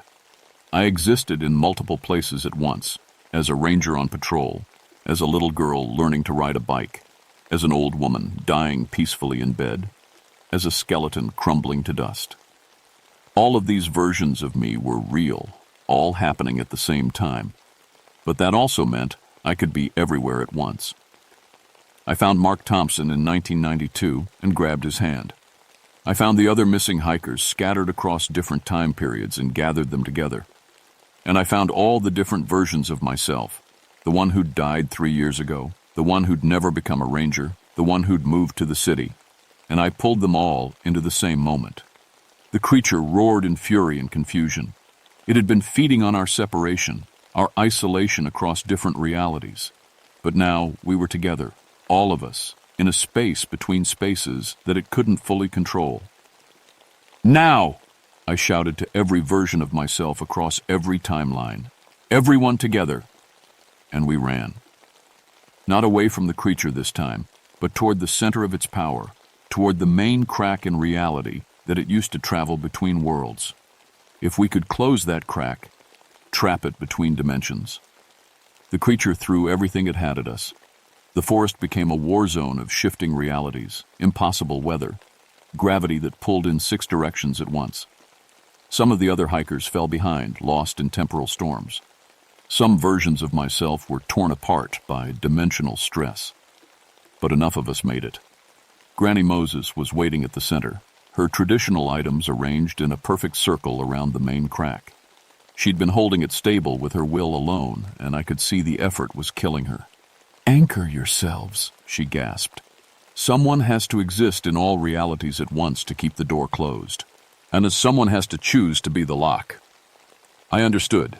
To trap the creature between dimensions, someone had to willingly spread their consciousness across all possible timelines and hold them together. They'd still be alive, but scattered across infinite realities, never able to fully exist in just one. "I'll do it," I said. "No." Mark Thompson stepped forward, and I realized this was the real Mark, not one of the shadow versions. "I've been running from this thing for days. Time to stop running." But before either of us could act, Granny Moses smiled sadly and spoke a word in Cherokee that seemed to reshape the air itself.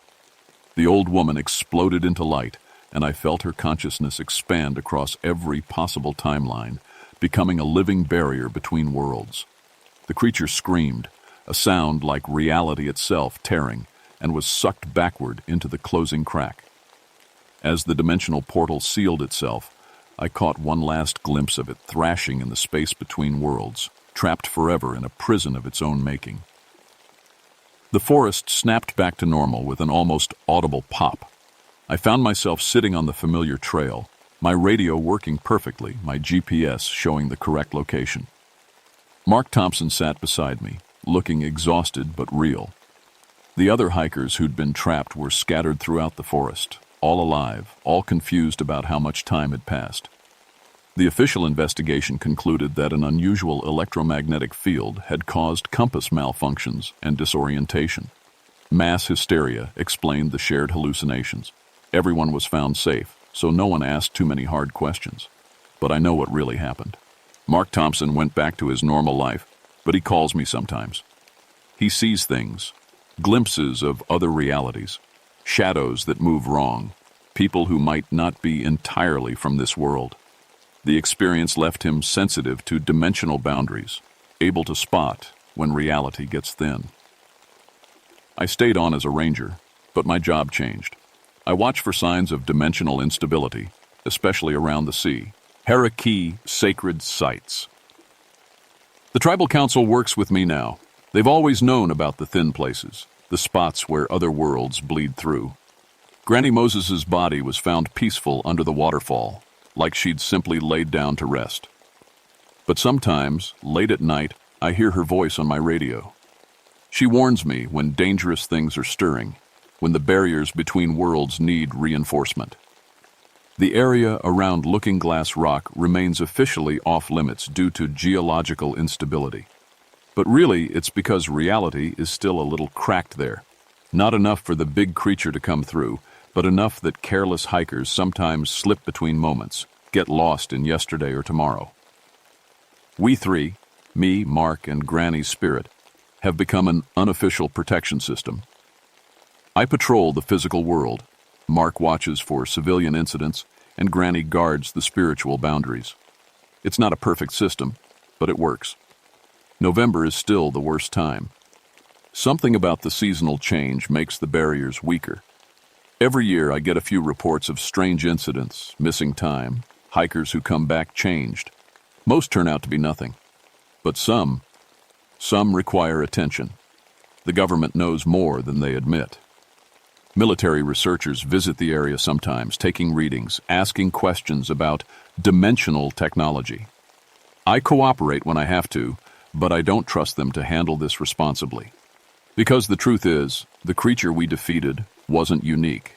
There are others out there, hunting in the spaces between worlds. Some are smaller, content to feed on individual victims. Others are much, much larger. And sometimes, late at night when I'm patrolling the deep woods, I can feel them testing the barriers, looking for weak spots, waiting for their chance to break through into a reality full of fresh prey. But they'll have to get past. It's us first. My name is Lisa Valdez, and I'm still a park ranger at Pisgah National Forest. I protect people from the usual dangers, wildlife, weather, getting lost on unfamiliar trails. I also protect them from the unusual ones, the ones that hunt between worlds in the shadows where reality grows thin. And as long as I'm here, as long as Mark keeps watch, as long as Granny Moses guards the sacred places, those shadows will stay where they belong. Most of the time.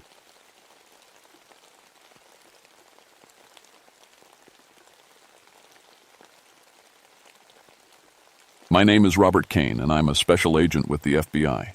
I've seen plenty of horrible things in my 23 years on the job.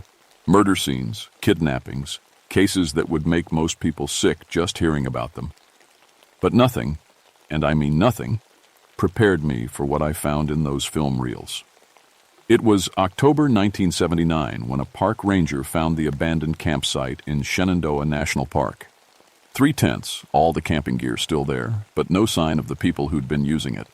The ranger thought maybe they'd gone for a hike and gotten lost. Happens all the time in those mountains. But when we ran the license plate on the van parked at the trailhead, things got interesting. The van belonged to Susan Martinez, a documentary filmmaker from Richmond. She'd told her production company she was going up to the mountains to film something about local legends. Wild Children of Appalachia, she called it. Her crew consisted of 3 people, Pete Morrison on camera, Maria Santos doing sound, and Jake Phillips running the boom mic. When they didn't come back after a week, Susan's company called the police. That's when I got involved. Missing persons in national parks usually turn out to be accidents. People fall off cliffs, get turned around in the woods, have heart attacks. But this felt different from the start. For one thing, all their equipment was gone. Cameras, sound gear, everything. If they'd had an accident, that stuff would still be at the campsite. For another, the local rangers started telling me stories, old stories about children who went missing in these mountains and never came back. Always in September, they said, always during harvest time. I didn't believe any of it, of course. I'm a facts and evidence kind of guy. But when you've been doing this job as long as I have, you learn to pay attention when people seem genuinely scared. Old-timer name. Charlie Hutchins ran a general store near the park entrance. He'd lived in those mountains his whole life, and his father before him and his grandfather before that. When I asked him about the missing film crew, his face went white. You need to stay out of those upper trails in September, he told me, especially after dark. There's things up there that ain't right. I pressed him for details, but he just shook his head. Said his grandfather used to tell stories about children who got lost during the harvest season back in the 1880s. 3 kids, siblings, who wandered off from their family's cabin and disappeared. Search parties looked for weeks, but never found them. Funny thing, though, Charlie said, lighting up a cigarette with shaky hands. After those 3 kids went missing, other children started disappearing too. 1 or 2 every September. Been happening for near 100 years now. I asked him if anyone had ever found bodies, any evidence of what happened to these missing children. Charlie just looked at me with eyes full of something I'd never seen before. Not just fear, but a kind of deep, old terror that went back generations. Mister, he said, there's some things in these mountains that shouldn't be found. That's when I knew this wasn't going to be a normal missing persons case.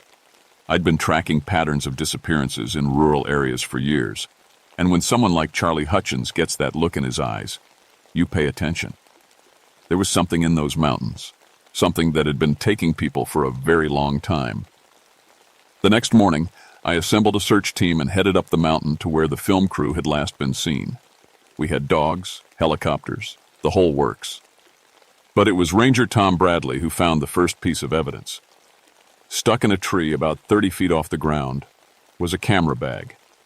Not dropped, wedged into the branches like someone had thrown it there on purpose. Inside, we found 3 8mm film reels, each one carefully labeled in Susan Martinez's handwriting. Day 1, Day 2, and Day 3. I set up a projector in the ranger station that night and watched those films. The first reel started normal enough. Just Susan and her crew setting up their equipment, joking around, talking about their plan to debunk local legends. They all seemed excited, like this was going to be their big break. "We're going to find out what really happened to all these missing children," Susan said to the camera. "Probably just families covering up accidents or kids running away from home. There's always a logical explanation." Pete Morrison was a good cameraman. His shots were steady, well-framed. You could see how much he loved his work.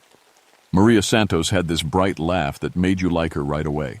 And Jake Phillips, the boom operator, kept making jokes to keep everyone's spirits up. They were good people, normal people. The first sign that something was wrong came about 20 minutes into the first reel. They were setting up camp when Pete's camera caught something strange in the mud near a creek. Handprints, small ones like a child might make, but the fingers were too long, and there were what looked like claw marks at the tips. "That's weird," Jake said, crouching down to get a better look. "What kind of animal makes prints like that?" Susan knelt beside him, measuring the print with her hand. "It's human-sized, but look at these marks. Like fingernails, but really long ones." They spent about 10 minutes filming the prints from different angles. You could hear the uncertainty creeping into their voices. This wasn't what they'd expected to find. The second day's footage showed them following a trail of strange objects deeper into the mountains. Bits of clothing, some of it old enough to be from decades past. A child's shoe that looked like it was from the 1950s. And tools, crude knives carved from bone, sharp sticks that had been worn smooth by use. "This is incredible," Susan whispered to the camera. "It's like someone's been living up here for years, decades even." But it was the sound that really got to me. Maria's equipment kept picking up voices in the distance. Children's voices, singing some kind of song in a language I'd never heard before. It wasn't English, but it wasn't any foreign language I recognized either. It sounded almost musical, like a lullaby, but there was something wrong with it, something that made my skin crawl. "Are you getting this?" Susan asked Maria. "Yeah, but I don't know what it is. The voices seem to be coming from everywhere at once, like they're surrounding us." That night, they set up camp in a clearing about 5 miles from where they'd started. The footage showed Pete doing a final equipment check while Jake and Maria prepared dinner. Everything seemed normal until the camera panned up toward the trees. There, about 40 feet off the ground, you could see structures built into the branches.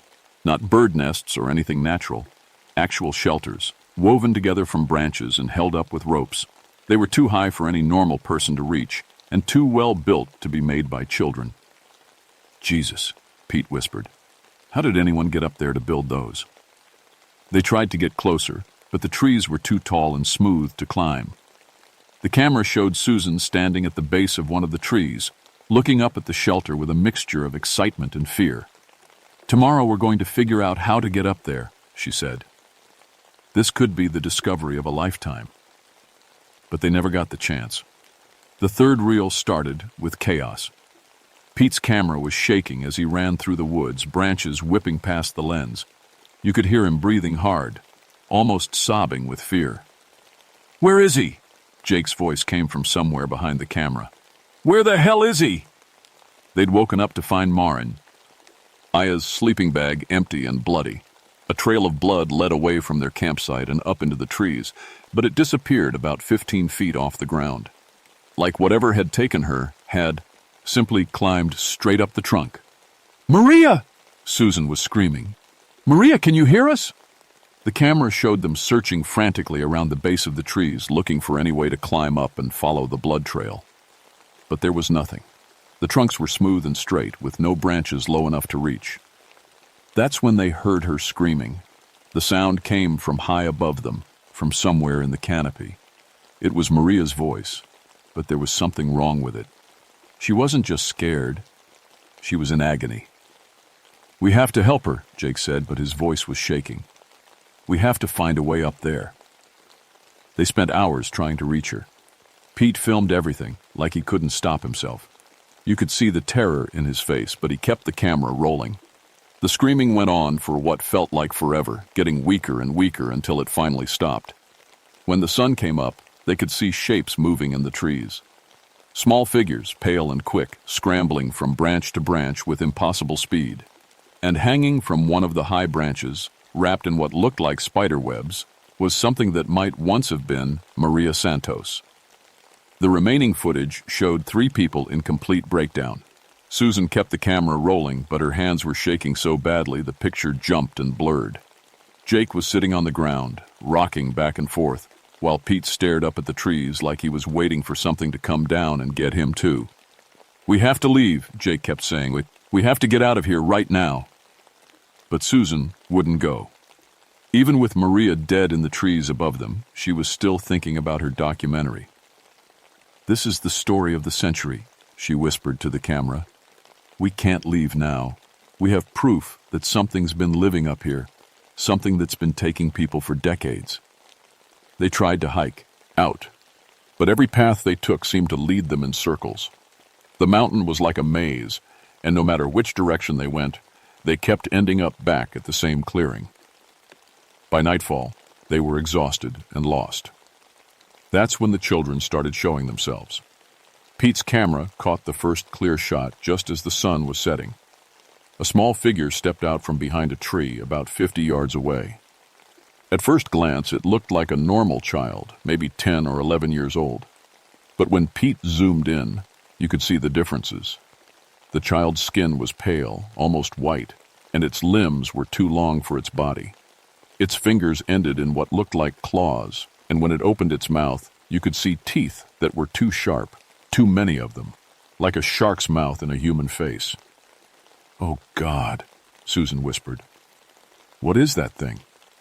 The child tilted its head, studying them with eyes that reflected the fading light like an animal's. Then it opened its mouth and made a sound. Not quite human speech, but not animal noise either. It was like language, but wrong somehow, like words turned inside out. More children began emerging from the trees. They moved in perfect silence, surrounding the clearing where Susan and her crew had made their camp. There were dozens of them, ranging in age from what looked like 6 years old to full-grown adults who still had the faces of children. "They're everywhere," Jake whispered, slowly turning in a circle as the children closed in.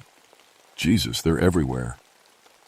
The camera showed at least 30 of the creatures, all of them perfectly still, watching the 3 survivors with hungry eyes. They wore scraps of clothing taken from their victims over the years. Pieces of fabric from different decades all mixed together, creating a patchwork of human history. Susan did something incredibly brave and incredibly stupid. She stepped for Mom, Ward, holding out her hands to show she meant no harm. "We're not going to hurt you," she said in a calm, gentle voice. "We just want to understand. Can you understand me?" The largest of the children, one that looked like it might have been in its 20s but with the face of a 12-year-old, stepped forward. When it spoke, the words were broken, English mixed with other languages, all of them twisted together into something that barely made sense. "Understand," it repeated, like it was tasting the word. "We understand. You food. You learn. You stay." That's when Pete broke. He turned and ran into the woods, still holding his camera.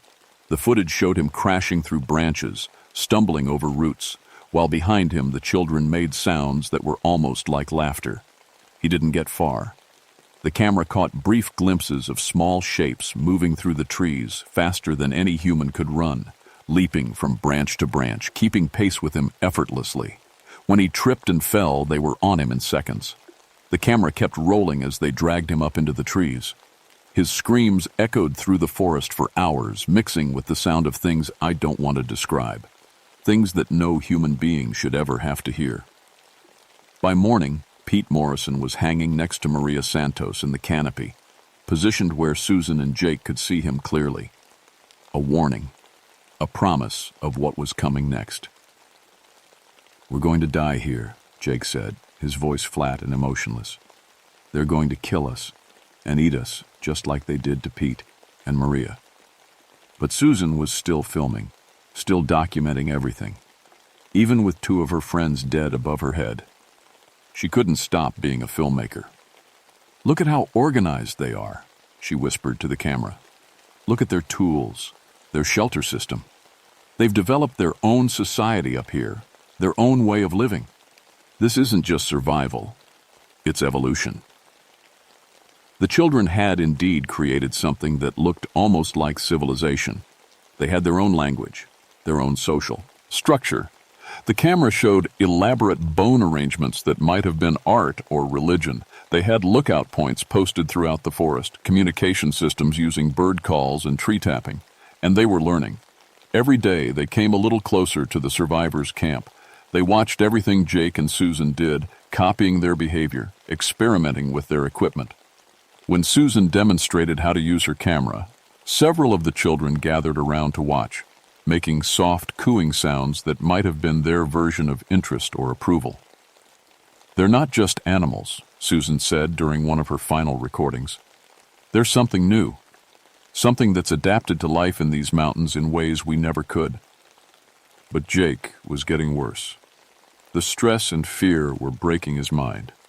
He stopped eating, stopped sleeping, just sat staring up at the bodies of his friends hanging in the trees.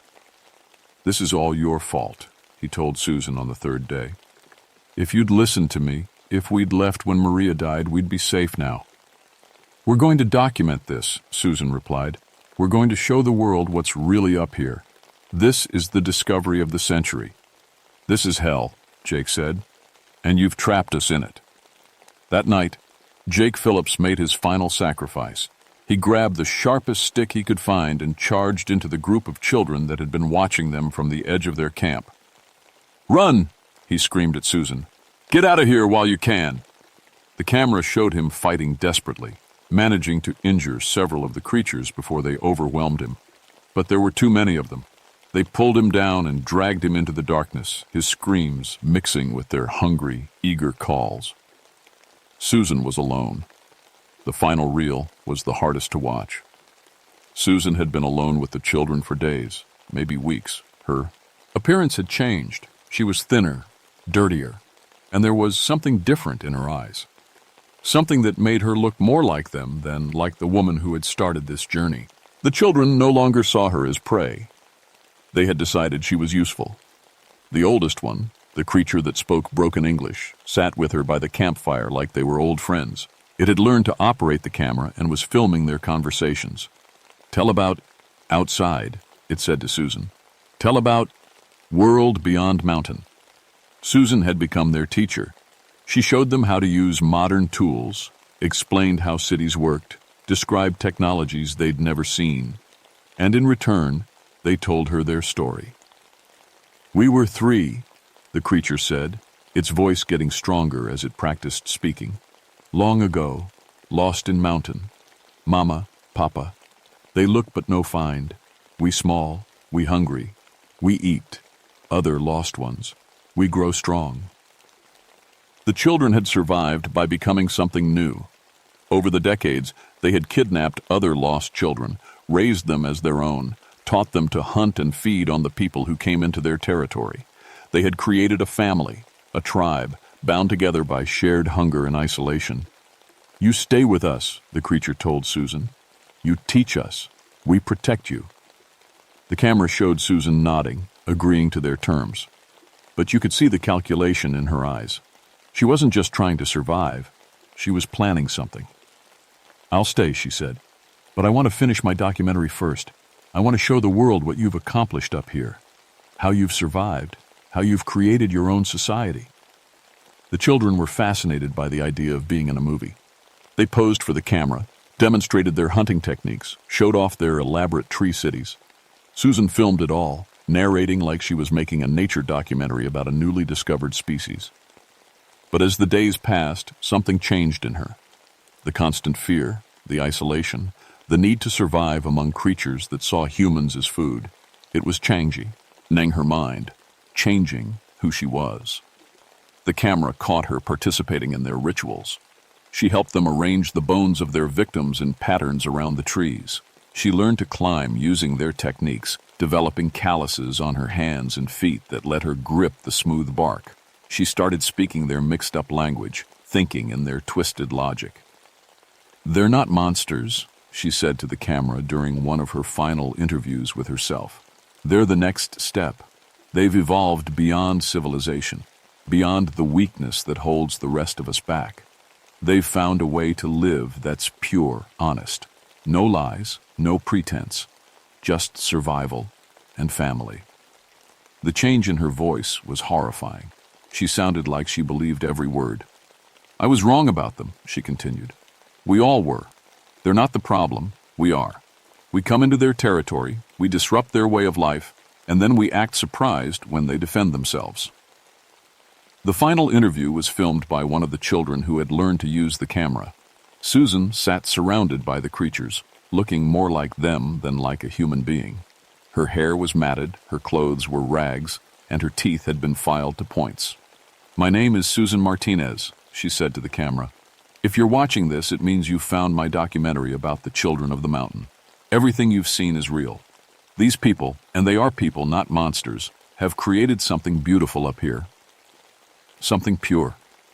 She gestured to the creatures around her, who were watching the filming with bright, interested eyes. "I'm going to stay with them," she said. "I'm going to become one of them, because they've shown me something that the outside world never could. They've shown me what it means to truly belong to a family that will never abandon you, never betray you, never let you go hungry." They came. Ra pulled back to show the full scene. Susan, surrounded by dozens of pale, twisted children, all of them smiling with their sharp teeth. In the background, you could see the elaborate city. They had built in the trees, with human bones decorating every structure. "If you come looking for us," Susan said, "remember that this is our home.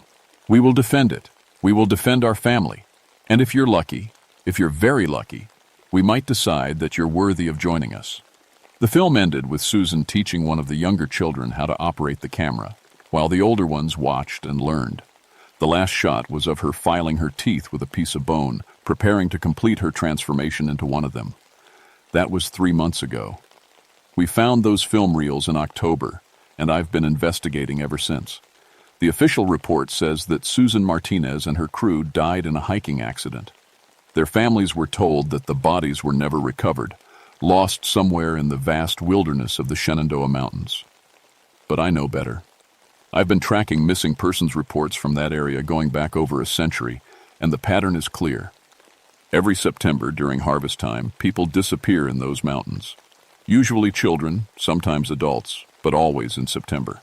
Always near the same trails that Susan's crew was exploring.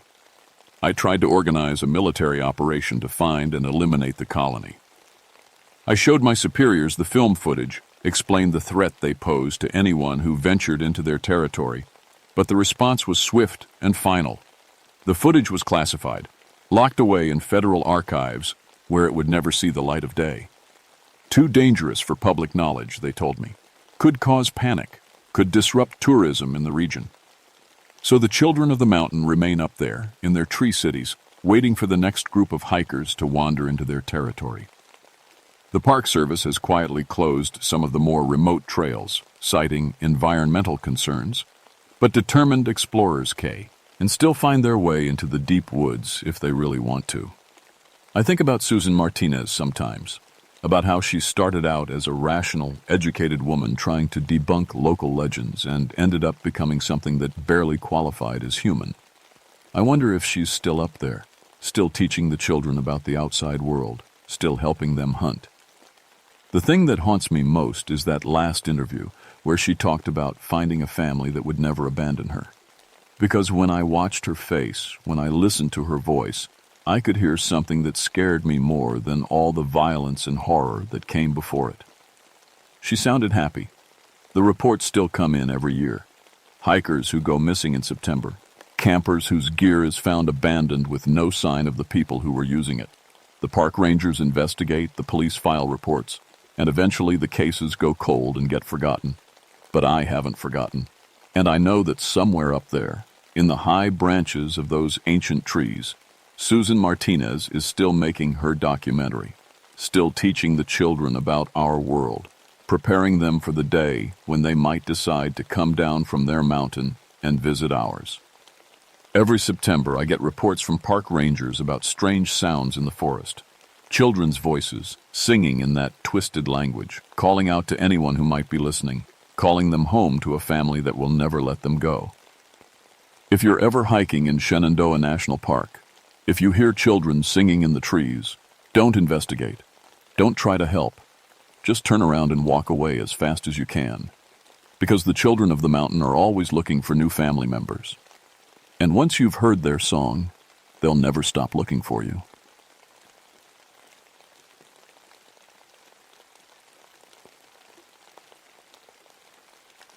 My name is Thomas Brennan, and I need to tell you about 3 days in October 1981 that changed everything I thought I knew about what's real and what isn't. I was a park ranger on the Blue Ridge Parkway in North Carolina for 11 years. Good years, mostly. I loved the mountains, the quiet, helping folks who got lost or broke down. I thought I'd seen everything the wilderness could throw at me. I was wrong. It started on a Friday evening, just past 6 o'clock. The leaves were turning, and we had more visitors than usual for October. I was wrapping up paperwork at the ranger station when the radio crackled. Unit 7, we got a family at mile marker 304 requesting assistance. I grabbed my hat and keys. Unit 7 responding. What's the nature of the problem? They're pretty shaken up, Tom. Say something's been following their car for 30 miles. I drove out expecting to find tourists who'd spotted a black bear. Happens all the time. City folks see a bear and think it's Godzilla. But when I pulled up behind their station wagon, I could see this was different. The dad was pacing next to his car, hands shaking as he lit a cigarette. His wife sat in the passenger seat, door open, staring back down the parkway like she was waiting for something terrible to catch up. What seems to be the problem, folks? The man stubbed out his cigarette and walked over. Officer, I know how this sounds, but something's been tracking us since Grandfather Mountain. Something big. Probably just a bear, sir. They're pretty active this time of year. No. His wife got out of the car. This wasn't a bear. It was walking on 2 legs, and it was smart. Every time we slowed down, it slowed down. When we sped up, it kept pace. It was watching us and learning. Their 2 kids, maybe 8 and 10, huddled in the back seat. The older one, a girl, rolled down her window. It had people eye them, she said quietly. Mean people eyes.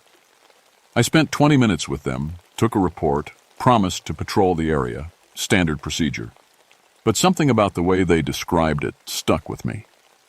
The dad was military, I could tell by his posture, his way of talking. Not the type to spook easy, and the details they gave were too specific, too consistent. They all saw the same thing. After they left, I drove back toward Grandfather Mountain as the sun started setting. The parkway gets different at night, quiet in a way that makes you notice every sound. I'd been doing this route for years, but something felt off. The deer weren't moving like they usually did. No owls calling. Even the wind seemed to hold its breath. I was thinking about heading back to the station when another call came in. Tom, got another family at mile marker 290. Same story as the last one. Different family, same description. Something tall, walking upright, following their car and matching their speed. The father said it looked like it was studying them, figuring out their patterns. That's when I knew we had a real problem. By 8 o'clock, I was back on patrol with my spotlight, checking the tree line. The Blue Ridge Parkway runs along mountain ridges with thick forest dropping away on both sides. Perfect place for something to stay hidden if it wanted to. At mile marker 295, I found the first tracks. I've seen bear prints, deer tracks, even mountain lion paw prints. These were different. 18 inches long, deep impressions showing 5 toes, but shaped wrong for a bear. Too narrow, too human-like. The spacing between steps was 7 feet. Whatever made them was huge and walking upright. But it was the pattern that bothered me most. The tracks crossed the road at an angle, but not randomly. They were placed deliberately, like whoever made them was trying to cut off escape routes, like they were thinking. I radioed dispatch. Unit 7 to base. I'm going to need backup at Grandfather Mountain. Found some unusual tracks. Want someone else to take a look. Copy that, Tom. Unit 4 is about 20 minutes out. Unit 4 was Mike Reynolds. Good man. Been with the Park Service 8 years. If anyone would know what to make of this, it'd be Mike. I followed the tracks into the tree line. My flashlight beam caught broken branches about 9 feet off the ground. Whatever was moving through here was tall enough to snap pine branches without ducking. The trail led up the mountain, always staying just inside the tree line where it could watch the road. At 9 o'clock, my radio crackled again. Tom, this is Mike. I'm at the Grandfather Mountain Visitor Center. You need to get up here now. His voice sounded strange, tight, scared. What's going on, Mike? There's something here, something big. It's been watching the building, but every time I try to get a good look at it, it moves, like it knows I'm looking. Stay in your vehicle. I'm 10 minutes away. Tom, I can see it right now. It's standing on the ridge above the center, just watching. It's huge, man. Bigger than anything should be. Mike, do not approach it. Wait for backup. It's not moving, just standing there like a statue. But Tom, I swear it's smiling. The radio went quiet. I pushed my patrol car as fast as I dared on the winding mountain road. When I reached the visitor center at 10 o'clock, Mike's car was in the parking lot, engine running, driver's door open. His radio was on, transmitting nothing but static. Mike, I called out. Mike, where are you? No answer.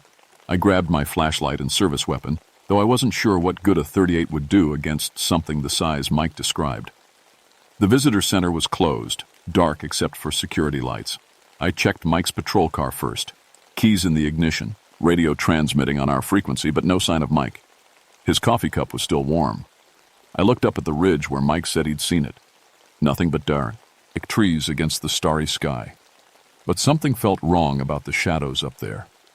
Like one of them was too big, too still. Mike, I shouted again. If you can hear me, sound off. That's when I heard it. A sound like branches creaking in the wind, but rhythmic, deliberate, coming from above. I pointed my flashlight up and saw him. Mike was 40 feet up in a massive oak tree, positioned like he was sitting in a chair, arms arranged to rest on invisible armrests. He was facing the parking lot, eyes wide open, staring right at me. But his eyes were gone, cut out clean, leaving dark holes that seemed to watch me anyway.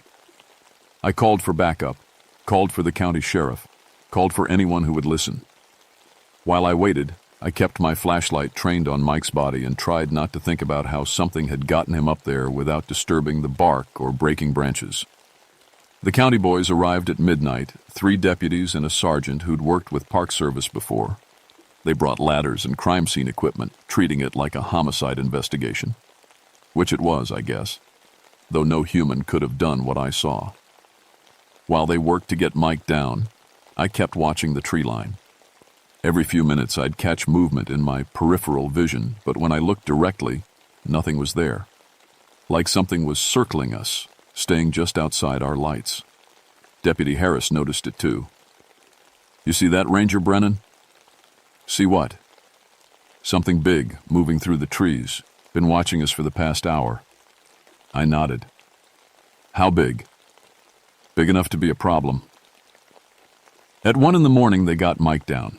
The coroner said he'd been killed by massive trauma to the chest, ribs crushed like something had squeezed him. But it was the way his eyes had been removed that bothered everyone. Too precise, too clean. Like surgery. Any idea what could do this, Biggin? Ian Walker asked me. Nothing natural, I said. They bagged Mike's body and took statements, but by 2 o'clock, everyone except Walker had left. He was a good cop, been working these mountains for 15 years. Tom, I've seen bear attacks, mountain lion kills, even had a case where someone got trampled by elk. This isn't any of that. I know. So what is it? Before I could answer, something moved at the edge of our lights. Not quick, not trying to hide. Slow and deliberate, like it wanted us to see. It was 9 feet tall, covered in dark hair, but standing perfectly upright like a man. Its shoulders were broader than a doorway, arms that hung down past its knees. But the face looked too human, intelligent, aware, and it was watching us with obvious amusement, like we were entertainment. Jesus Christ, Walker whispered, reaching for his weapon. Don't, I said. Don't move. The thing tilted its head, studying us. Then it smiled. Actually smiled, showing teeth too sharp and too many. It raised one enormous hand and waved. Then it was gone. Not running, not crashing through the brush, just gone, like it had never been there. Walker and I stood in the parking lot, hearts pounding, staring at empty forest. You see that? Walker asked. Yeah. What the hell was that? I don't know, but it's been playing with us. Walker left at 3 a.m, promising to send more units at first light. I should have gone with him, should have called in sick, should have done anything except stay alone on that mountain. But Mike was my partner, and whatever killed him was still out there. I radioed dispatch that I was staying on patrol, keeping watch. What I didn't tell them was that I'd started hearing voices in the static. Mike's voice, calling my name from frequencies that should have been empty. At 4 o'clock, something tapped on my patrol car window. I spun around, weapon drawn, but saw nothing. Just my own reflection in the glass. But there, in the condensation on the outside of the window, someone had drawn a smiley face. The glass was warm to the touch. At 5 o'clock, just as dawn started breaking, I found the photographs scattered around my car. Pictures from my wallet that I'd forgotten I was carrying. My wife, Linda, our house, our dog. Personal things that should have been impossible for anything to get without going through me. But I was awake. I'd been awake all night. When the sun came up at 6, I checked my house. Drove the 2 hours home, expecting to find Linda safe in bed. Instead, I found our front door unlocked, family photos rearranged on the mantel, and a note on the kitchen table written in Linda's handwriting. Tom, something called you at work. Said you were being hunted. Linda was gone. I called the local police, filed a missing person report, turned our house into a crime scene. But I knew the thing from the mountain had her. Somehow, it had traveled 200 miles, taken my wife, and left me a message. The game had started. I drove back to the parkway, ignoring dispatch calls and backup requests. This was personal now, and I had a feeling that backup would just mean more people getting killed. At the Grandfather Mountain Visitor Center, I found another note, this one written in my own handwriting, though I'd never written it. Tom, if you want Linda back, you have 72 hours to pass the test. The same test Mike failed. The same test all the others failed. Find the cave at Devil's Backbone Ridge. Come alone. Come unarmed. Come ready to play. Devil's Backbone Ridge was a place locals avoided, even in daylight. Rocky outcrops and deep caves, easy to get lost, easy to fall and die. Perfect hunting ground for something that didn't want to be found. I hiked up in broad daylight, but even with the sun overhead, the ridge felt wrong. Birds didn't sing here. Nothing grew right. The air itself felt thick, like breathing through cloth. I found the cave halfway up the north face, hidden behind a rock slide that looked natural but felt arranged. Inside, my flashlight showed a chamber that stretched back farther than my beam could reach. The walls were covered with photographs, badges, personal items, trophies, ranger badges going back 40 years, wedding rings, watches, driver's licenses from people who'd disappeared without a trace, and photos of families, wives, children, all the people who'd been used as leverage in previous games. In the center of the chamber, Linda was tied to a wooden chair, unconscious but breathing. Around her, candles burned in a perfect circle. The whole setup looked like a ritual, like I was expected. "Welcome to the game, Tom." The voice came from everywhere and nowhere, speaking directly into my head. No sound, just words appearing in my mind. "You took her," I said out loud. "I borrowed her. Just like I borrowed Mike and all the others. They're part of the test." "What test?" The creature stepped from the shadows at the back of the cave. Even bigger than I'd seen before, it had to duck under the 12-foot ceiling. Up close, I could see its eyes weren't animal eyes. They were human eyes, but ancient, intelligent, cruel.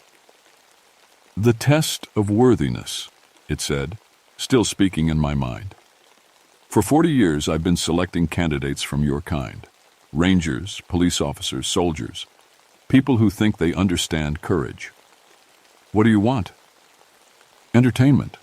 Your kind has such interesting ways of breaking under pressure." Mike lasted almost 3 days before he started begging. The ranger before him broke in 6 hours. You might be different." Images flashed in my head. Scenes of previous games played out like movies. Men and women tortured not with pain, but with impossible choices. Save the family or save strangers. Sacrifice yourself or watch loved ones die. Moral puzzles with no right answers, designed to break the human spirit. "The game is simple," the creature continued. "You have 72 hours to demonstrate that humans can be worthy opponents. Solve my challenges, resist my influence. Must save your mate. Fail, and she joins my collection. And if I win? No one has ever won, but the rules say if you succeed, both of you go free." Linda stirred in the chair, opening her eyes. When she saw me, she tried to speak, but no sound came out. "She can't talk," the creature said. "I've borrowed her voice for the duration of the game, but she can scream. Would you like to hear? Leave her alone. That depends entirely on you." The first challenge was simple. Find 3 hidden objects in the cave system within 6 hours. But as soon as I started searching, the creature began its real attack. It filled my head with visions of Linda dying in hundreds of different ways. It showed me Mike's final moments, the terror in his eyes as he realized what was happening. It forced me to experience the deaths of every ranger who'd played this game before, feeling their fear and pain as if it were my own. But worse than the visions were the truths it showed me about myself. Every mistake I'd made, every person I'd failed to help, every moment of cowardice in my 11 years as a ranger. It took my guilt and shame and amplified them until they felt like physical weight pressing down on me. I found the first object, a silver locket, hidden in a crack in the cave wall. The moment I touched it, I saw the woman it belonged to. Ranger Sarah Mitchell, killed in 1967. She'd lasted 18 hours before breaking. The second object was harder to find, a wedding ring sealed inside a jar of water. When I opened it, I experienced the final thoughts of its owner, a park police officer who'd tried to trade his life for his daughter's. The creature had killed them both anyway. The third object took me 4 hours to locate. A child's toy soldier, hidden in a chamber so deep I had to crawl through passages barely wide enough for my shoulders. When I touched it, I understood. This wasn't a bow, but the challenges at all. It was about breaking me down piece by piece until I couldn't think straight anymore. When I returned to the main chamber with all 3 objects, 12 hours had passed. Linda was awake now, watching me with desperate eyes. The creature sat across from her like they'd been having a conversation. "Excellent work, Tom. But that was just the beginning. Now comes the real test. What do you want?" "I want you to choose. You can save Linda by taking her place in my collection. Become my permanent opponent. Play games with me for the rest of eternity. Or you can walk away free and clear and let me add her to my trophies." I looked at Linda, saw the fear in her eyes, saw her shaking her head. She was trying to tell me to run, to save myself. "There's a third option," I said. "Oh?" "I don't play." I sat down on the cave floor and closed my eyes. "Tom, you don't understand the rules. I understand perfectly. You've been playing this game for 40 years because people keep playing. They accept your challenges, follow your rules, let you decide the terms. But I'm not playing. If you don't play, she dies. Maybe. But I'm not going to let you use her to control me. I'm not going to let you use my fear to make me dance to your tune." The creature's voice grew angry, more insistent. "You have to choose. The game requires willing participants. And I'm not willing." I felt the creature trying to force its way deeper into my mind, trying to show me more visions, more pain. But I'd figured out its weakness. It couldn't actually force anyone to do anything. It could only manipulate, only influence. The power it had came from people giving it power. So I sat in the dark cave, eyes closed, and waited. Hours passed. The creature raged, threatened, showed me horrible visions of what it would do to Linda. But I didn't respond, didn't react, didn't engage. Finally, at exactly 72 hours after the game began, something changed.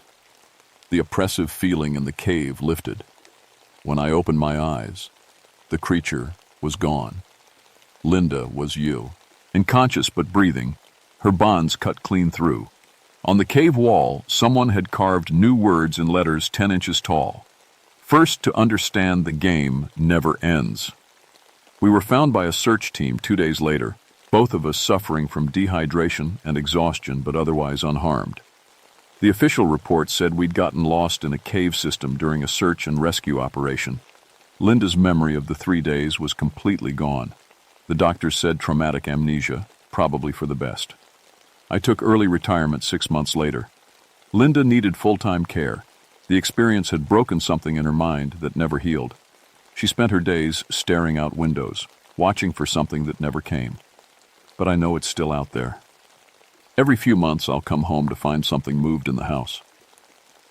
A picture frame turned slightly. A book opened to a different page. Personal items rearranged just enough to notice. It's letting me know the game never really ended. I won one round, but there will always be others. Other rangers, other families, other people who think they understand what they're up against. Sometimes, late at night, I get phone calls with no one on the other end. But I can hear breathing and something that might be laughter.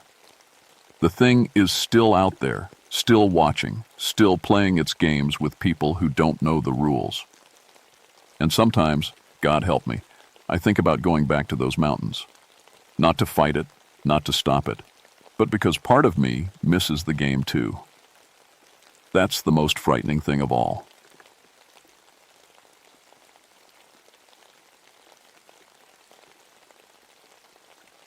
My name is Sarah Mitchell, and I've been a park ranger for 8 years now. I'm telling you this story because someone needs to know what really happened in George Washington National Forest back in August 1974. The official reports say it was animal attacks. Wild dogs, maybe wolves that got too bold. But I know better. I was there. I worked with the K9 unit, specializing in tracking and search and rescue. My German Shepherd, Rex, could find a lost hiker from 3 miles away. I thought I knew everything about animal behavior in these woods. I was wrong. It started with the livestock killings. 3 farms around the forest had animals torn apart in ways that made no sense. Not eaten, just killed and arranged in weird patterns. Perfect circles of dead sheep. Cows with their hearts cut out clean as surgery. The farmers were scared, talking about devil dogs and old mountain legends. My supervisor sent me to investigate. Probably someone's exotic pets got loose, he said. Or maybe hybrid wolves. You know how these mountain folks get with their stories. I packed my gear and drove deep into the forest to a spot near Crabtree Falls where most of the attacks happened. The trees were thick here, old growth that blocked out most of the sunlight even at noon. Rex seemed nervous from the moment we got out of the truck. His ears stayed flat and he kept looking over his shoulder. The first farm I visited belonged to Tom Henderson, a man who'd raised cattle for 30 years. He walked me out to where he'd found his prize bull. "Never seen anything like it," he said, his voice shaky. Bull was arranged all neat-like, legs pointing north, south, east, west. Head removed clean, no tooth marks, no claw marks. Just gone. I took pictures and measurements. The cuts were impossibly clean, like someone had used a scalpel. But the tracks around the body were all wrong. They started to at his dog paws, then changed to something that looked almost like human handprints, then back to paws again. Must be some kind of hybrid animal, I told Tom. Maybe escaped from a private zoo. We'll track it down. But even as I said it, I felt a chill run down my spine. Rex was growling at something in the tree line, his hackles raised. When I looked, I saw nothing but shadows moving between the trunks. That first night, I camped about a mile from the farm. I'd done this hundreds of times before, but something felt different. The forest was too quiet. No bird calls, no insect noise. Even the wind seemed muffled. Around midnight, I heard howling, but it wasn't like any wolf or dog I'd ever heard. The sound was wrong, too intelligent, too much like voices talking back and forth. Rex whined and pressed against my sleeping bag. "It's okay, boy," I whispered. But my hand was already reaching for my rifle. The howling stopped as suddenly as it started. In the silence that followed, I heard something that made my blood freeze. Footsteps. Not paws. Actual footsteps, like someone walking upright through the underbrush. I grabbed my flashlight and swept it across the campsite. The beam caught something moving between the trees. For just a second, I saw what looked like a man standing on his back legs. But he moved like an animal, quick and low. When I blinked, he was gone. "Hello?" I called out. "This is Park Service. Identify yourself." No answer. Just that terrible silence. I didn't sleep the rest of that night. Rex stayed alert too, his ears moving toward every little sound. When morning came, I found tracks all around our campsite. The same impossible prints I'd seen at the farm, sometimes paws, sometimes almost human. Something was watching us, something that walked like a man, but moved like a beast. The next day, I radioed for backup. My partner Jake Thornton flew in, by helicopter that afternoon. Jake was a good man, steady and practical. He'd been a park ranger for 12 years and had seen everything the wilderness could throw at you. "You look like hell, Sarah," he said, dropping his pack near my tent. "What's got you spooked?" I showed him the pictures and the tracks. He studied them with the same confusion I'd felt. "These are weird," he admitted, "but probably just some kind of hybrid dog, maybe mixed with wolf. You know how breeding programs go wrong sometimes." I wanted to believe him. But that second night, things got worse. We were sitting by the fire, going over maps and trying to figure out where the pack might be denning, when the howling started again. This time it was closer, and there were more voices, at least 6 different animals, calling back and forth like they were having a conversation. "That's not normal pack behavior," Jake said, reaching for his rifle. "Wolves don't vocalize like that." Rex started barking, facing the darkness beyond our fire. Then something answered him. A bark that started like a dog, but ended almost like human laughter. "What the hell?" Jake whispered. That's when we saw them, eyes reflecting our firelight from the tree line. Not just 1 or 2, dozens of them, arranged in a perfect circle around our camp, watching us. "National Park Service," Jake shouted. "Move away from the campsite." The eyes didn't move. One pair, larger than the others, stepped forward into the light. I'll never forget what I saw. It looked like a wolf, but it stood upright on its back legs like a man. Its front paws hung down like arms, and its face was almost human. It had human eyes, intelligent and cold. It stared at me for what felt like hours, but was probably only seconds. Then it opened its mouth and spoke. Not barked. Spoke, in a voice like gravel over glass. "Sarah," it said, "we know your name." Jake grabbed my arm and pulled me backward toward the helicopter. "Move!" he yelled. But before we could run, the thing lunged forward. It moved faster than anything I'd ever seen, covering the distance between us in one impossible leap. Its jaws closed around my left shoulder, and pain exploded through my body. I screamed and fell backward. Jake shot it twice in the chest, and it let go, howling in a voice that sounded like a woman crying. The creature fell back into the darkness. The other eyes vanished. Sarah, are you okay?" Jake was pressing his shirt against my shoulder, trying to stop the bleeding. I looked down at the wound. The bite marks were deep, but they weren't shaped right. Too many teeth, arranged in patterns that didn't match any animal I knew. "We need to get you to a hospital," Jake said. But even as he said it, I could feel something changing. The pain was fading, replaced by a strange tingling sensation. The wound felt hot, like it was burning from the inside. "I'm okay," I said, and I was surprised to realize I meant it. "I feel different, but okay." Jake looked at me with worry in his eyes. "Sarah, you've lost a lot of blood. You need medical attention." But I was already feeling stronger. My senses seemed sharper somehow. I could smell Jake's fear, sharp and bitter. I could hear his heartbeat, fast and panicked. And from somewhere in the darkness, I could hear something else. Voices, calling to me, welcoming me home. Over the next few days, the changes got stronger. My canine teeth grew longer and sharper. Hair started growing in places it had never grown before. My eyes began changing color, yellow flecks appearing in the brown. But the strangest part was the voices in my head. Not my voice, other voices talking in a language I somehow understood. They told me about the pack, about their history in these mountains. They'd been here since before the Cherokee, they said, guardians of the forest, protectors against the humans who came to destroy.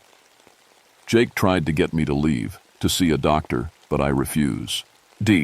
I felt more alive than I ever had. My senses were incredibly sharp. I could track a deer from 5 miles away. I could hear conversations happening in the ranger station 20 miles south. And I was hungry. Hungry for things I'd never wanted before. On the 5th night after the bite, I woke up to find myself standing in the forest, still in my pajamas. I had no memory of leaving the tent. My hands and mouth were covered in blood, and scattered around me were the remains of a rabbit. A rabbit I had apparently caught and eaten raw.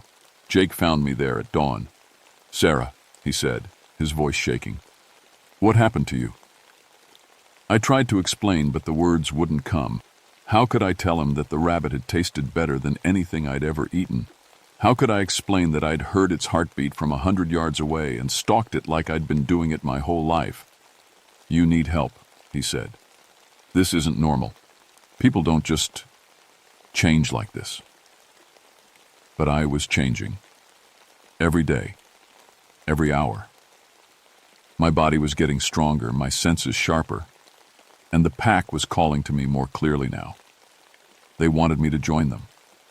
To hunt with them. To feed with them. That night, I finally met them properly. They came to our camp while Jake was sleeping. 6 of them, walking upright like men, but moving with the grace of wild animals. The one who had bitten me was their leader, a female who had once been human, I realized. She still wore the tattered remains of a park ranger uniform. "Hello, Sarah," she said in that gravelly voice. "I'm Rebecca. I used to be like you. 16 years ago, I was investigating animal attacks in these same woods." She told me their story.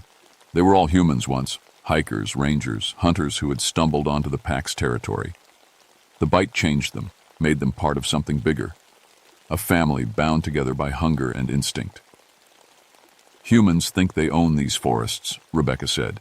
"They come here to cut down trees, to hunt for sport, to build their cabins and roads. But this land was never theirs. We keep the ball, hunts." I looked at Jake, sleeping peacefully by the dying fire. He trusted me to keep watch, to protect him. "What about my partner?" I asked. Rebecca smiled, showing teeth that were far too sharp. "He'll join us soon enough. But first, you need to prove yourself. You need to hunt."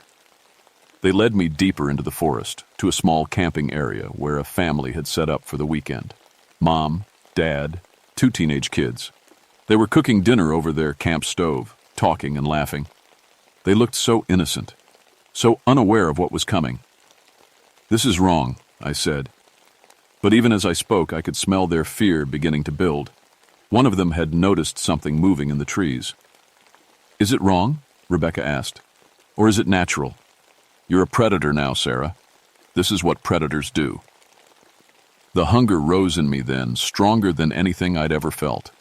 These people were trespassers, invaders. They didn't belong in our forest. Our forest.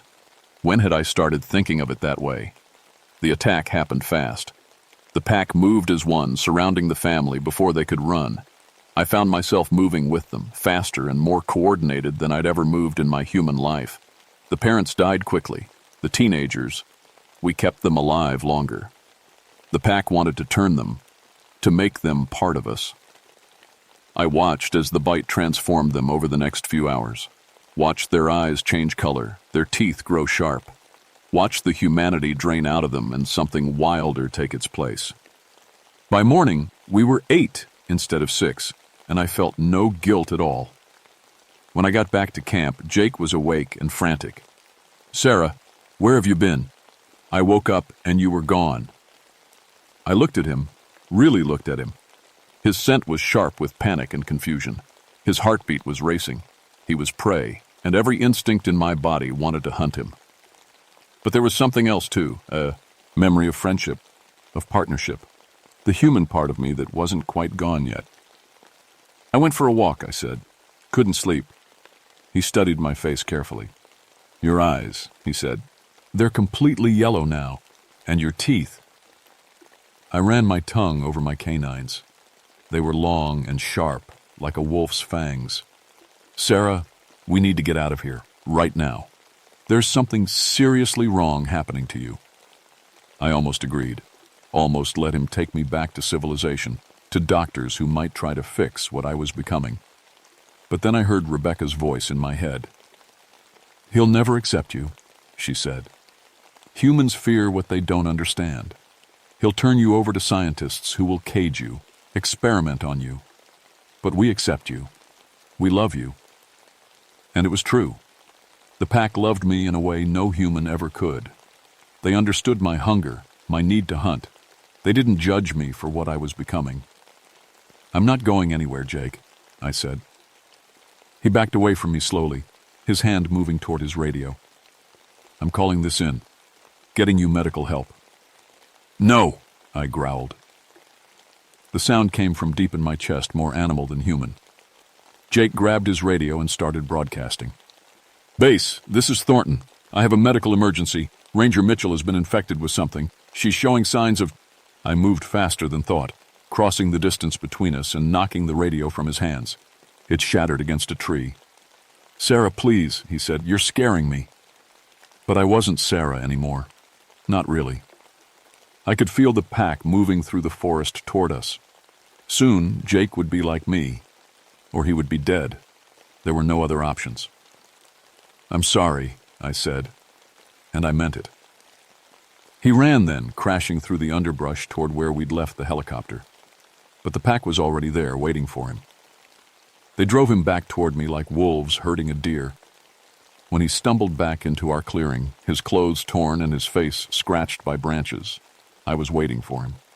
The transformation was almost complete now. I stood upright. Bull. My proportions were wrong. My arms were too long, my face pushed out into something between human and wolf. "Please," he whispered. "Sarah, I know you're still in there somewhere. Fight this." For a moment, I almost did. The human part of me wanted to help him escape, to warn him about what was coming. But then Rebecca stepped out of the tree line behind him. "It's time to choose," she said. "Them or us. Human or pack." Jake spun around and saw her, saw the others emerging from the shadows. His face went white with terror. "Oh, God," he whispered. "What are you things?" "We're family," I said, and I meant it. I bit him then, just like Rebecca had bitten me. He screamed and fought, but I was stronger now, much stronger. I held him down until the venom took hold, until his struggles stopped, and the change began. Within hours, Jake was one of us too. His eyes turned yellow, his teeth grew sharp. The human Jake died, and something else took his place. Something that looked at me with understanding and hunger. "Thank you," he said in his new voice. "I can see clearly now." We hunted together that night. The 3 new pack members and the rest of us, moving through the forest like we'd been born to it. We found a group of college students camping illegally near a restricted area. They never had a chance. 20 years later, a hunter found our journal in an abandoned campsite deep in George Washington National Forest. Along with it, he found 3 skeletons in park ranger uniforms. The bones had been gnawed clean, and the teeth had been filed to sharp points. The police investigated, but they never found bodies matching any missing persons reports. The DNA tests were inconclusive. Eventually, they closed the case due to lack of evidence. But the livestock killings continue. Every few months, farmers around the forest find their animals dead and arranged in ritual patterns. Game wardens investigate and find nothing. Witnesses report seeing large dogs walking upright in the tree line, but there's never any proof. The pack has grown over the years. We're careful now, selective about who we turn and who we kill. We've learned to avoid detection, to make our hunting look like accidents or natural predation. But we're still here, still protecting our forest from the humans who would destroy it. Sometimes, late at night, I remember being Sarah Mitchell. I remember caring about things like duty and law and protecting innocent people. Those memories feel like dreams now, distant and unreal. What's real is the pack, the hunt, the taste of fresh blood, and the feeling of running free through the darkness. The hunter who found our journal turned it over to the authorities. They claimed it was creative fiction, some kind of elaborate hoax. They filed it away and forgot about it. But the hunter knows better. He knows what he saw in those woods. The eyes watching him from the darkness. The footprints that were sometimes paws and sometimes almost human. He knows we're real. And if you ever find yourself camping in George Washington National Forest, if you hear howling that sounds too intelligent to be natural, if you see eyes reflecting your firelight from the tree line, remember Sarah Mitchell. Remember Jake Thornton. Remember that some hungers are stronger than humanity. And run. The pack is always looking for new members.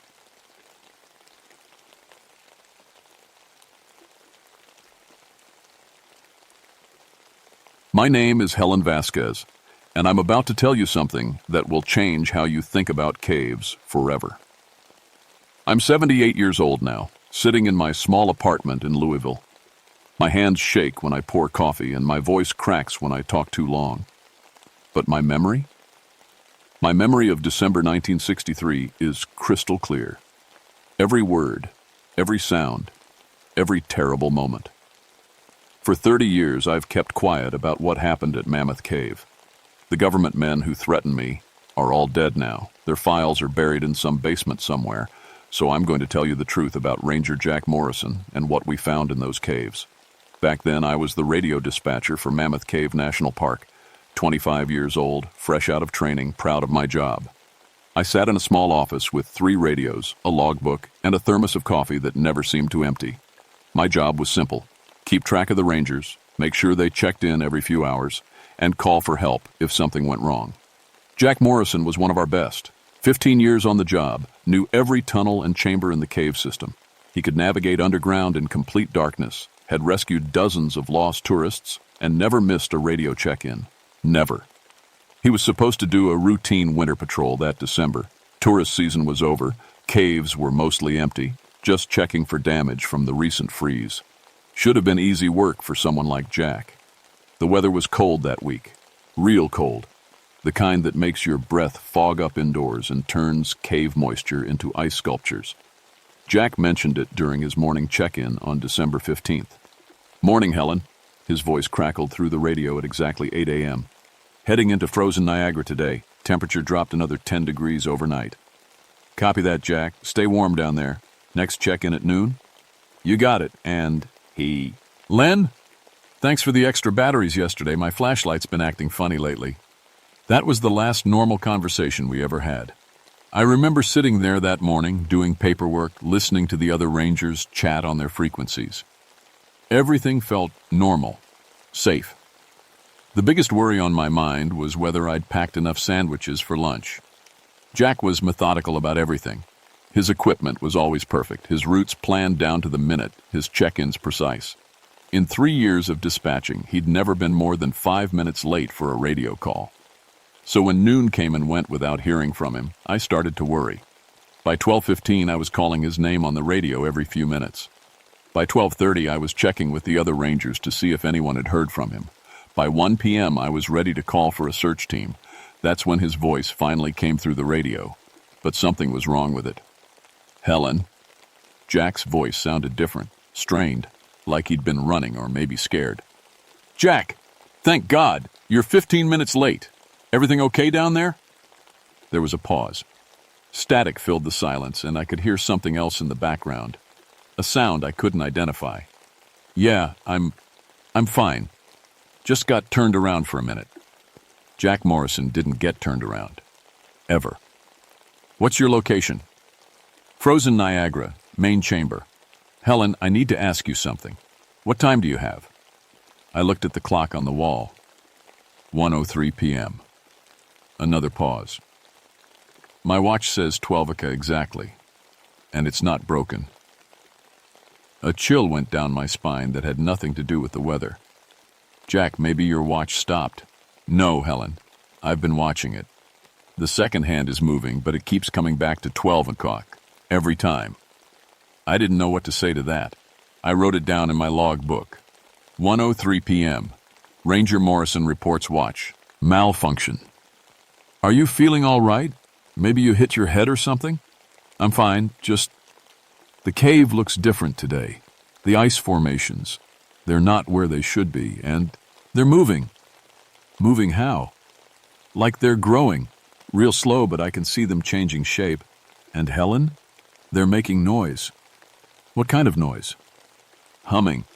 Like someone's singing, but far away. Mathematical, if that makes sense. It didn't make sense. None of it made sense.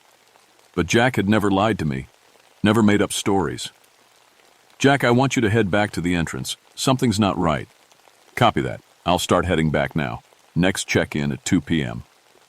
The line went quiet, but I kept the channel open, listening to static and that strange humming sound Jack had mentioned. It was faint, but it was there. At 2 p.m. sharp, Jack called in again, but when I looked at the clock, it was 2:17. Helen, I'm still in frozen Niagara. I've been walking toward the entrance for an hour, but I keep ending up back here. That's impossible, Jack. You know those tunnels better than anyone. I know.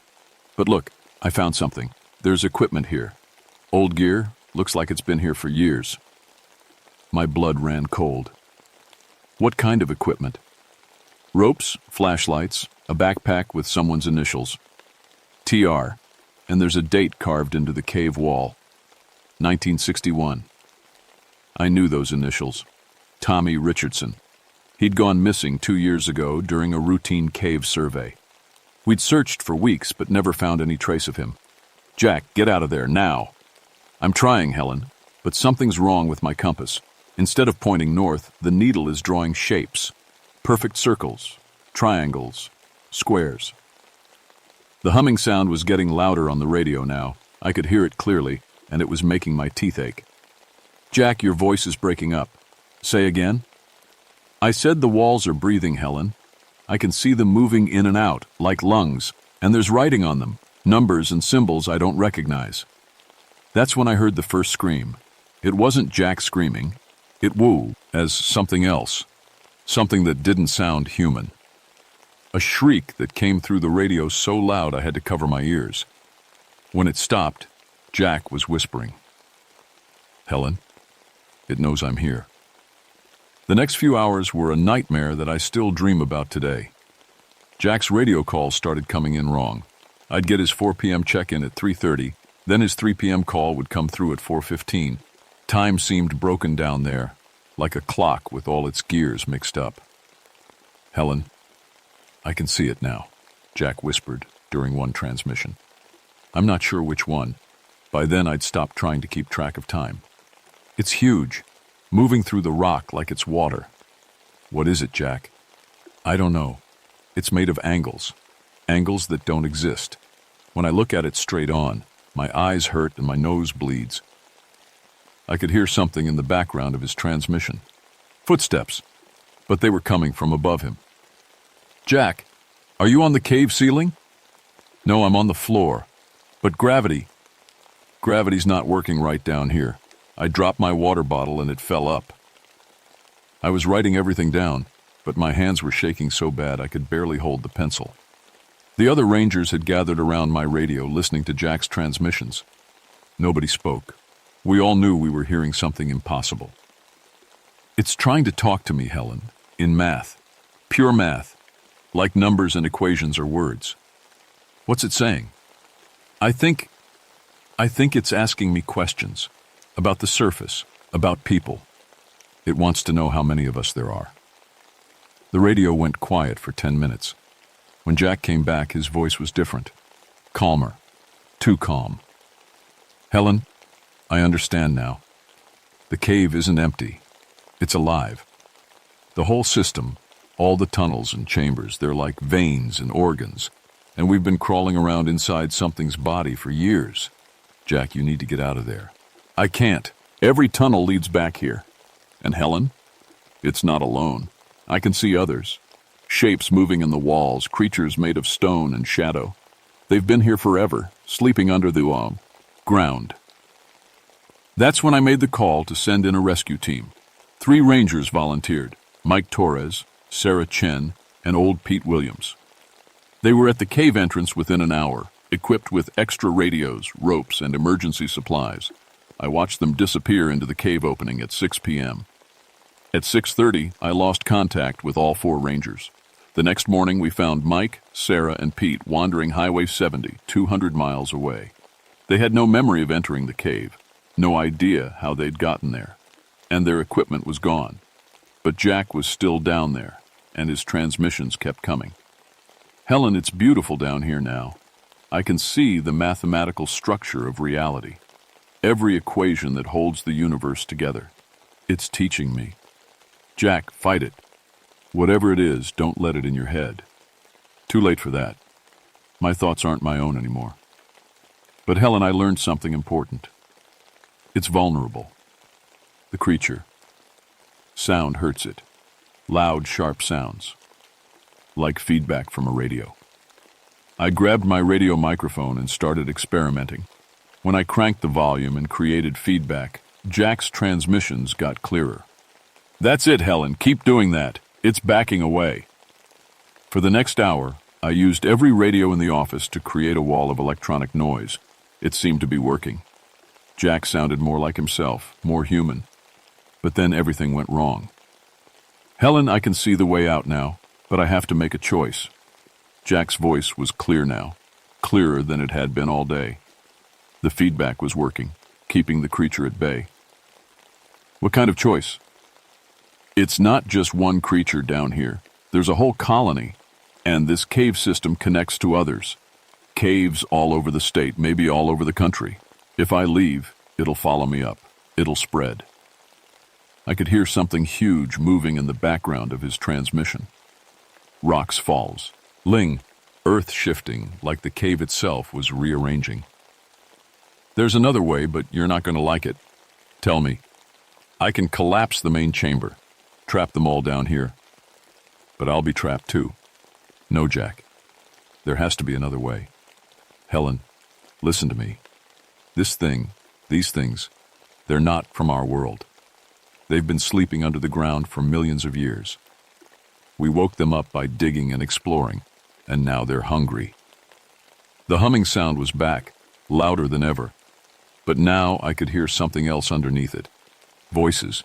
Dozens of them, maybe hundreds, all speaking in mathematical formulas. It's calling to others, Helen. Creatures in caves everywhere. If I don't stop it now, they'll all wake up. Jack, please. I need you to do something for me. When I give you the signal, I need you to create the loudest feedback you can. Every radio in the building. It'll hurt the creature enough for me to get to the main support pillar. I was crying now, but I nodded, even though he couldn't see me. Okay. Helen, thank you for being a friend. And tell my wife, tell her I went out doing my job. For the next few minutes, I could hear Jack moving through the cave. He was talking to himself or maybe to the creature, describing what he was doing. Setting charges at the main pillar. This should bring down the whole chamber. Creature's trying to get in my head again, but I'm not listening. Helen, you still there? I'm here, Jack. In about 30 seconds, I'm going to need that feedback. Everything you've got. Jack. Now. I turned every radio to maximum volume, and created a screech of feedback that shattered 2 windows in the office. Through the noise, I could hear Jack shouting, the sound of explosions, and something else, something screaming in mathematics, formulas of pure rage and pain. The transmission cut out at exactly 11:47 p.m. Every piece of electronic equipment in a 50-mile radius went dead at the same moment. We found Jack the next morning. He was lying unconscious outside the cave entrance, which had been sealed by what looked like a natural rock slide. But Jack had changed. His hair had gone completely white. His skin was wrinkled and spotted like an old man's. In one night, he'd aged 40 years. But that wasn't the worst part. The worst part was the papers clutched in his hands. Page after page of mathematical equations, formulas that no human had ever seen before. When the government scientists looked at them later, they said the math described technology centuries beyond anything we had. Jack lived for 6 more months in a psychiatric hospital. He never spoke another word of English, only math. He'd write equations on the walls with his fingernails until they bled, then use the blood to keep writing. The day before he died, he wrote one final message on his cell wall. The caves are alive. They're all connected. It's still down there. 3 days after I recorded this story, I had a heart attack. They found me surrounded by Jack's equations, written on every surface in my apartment. I don't remember writing them, but I remember everything else. The government classified the whole incident. They moved me to a new city, gave me a new identity, threatened me with treason charges if I ever spoke about what happened. They used Jack's equations in secret projects, advanced our technology by decades. And the cave? It's still sealed. But spelunkers in other states have reported strange things. Compasses drawing geometric shapes, GPS devices failing in mathematical patterns, whispers in the dark that sound like numbers. Jack saved us from something terrible that December night. But I don't think he killed it. I think he just put it back to sleep. And sometimes, late at night, I wonder what it'll take to wake it up again. My name is Helen Vasquez, and this is my warning to you. Some caves are doors, and some doors should never be opened. Don't go underground alone. Don't trust equipment that shows you mathematical patterns. And if you ever hear humming in a cave, mathematical humming like someone singing equations, run.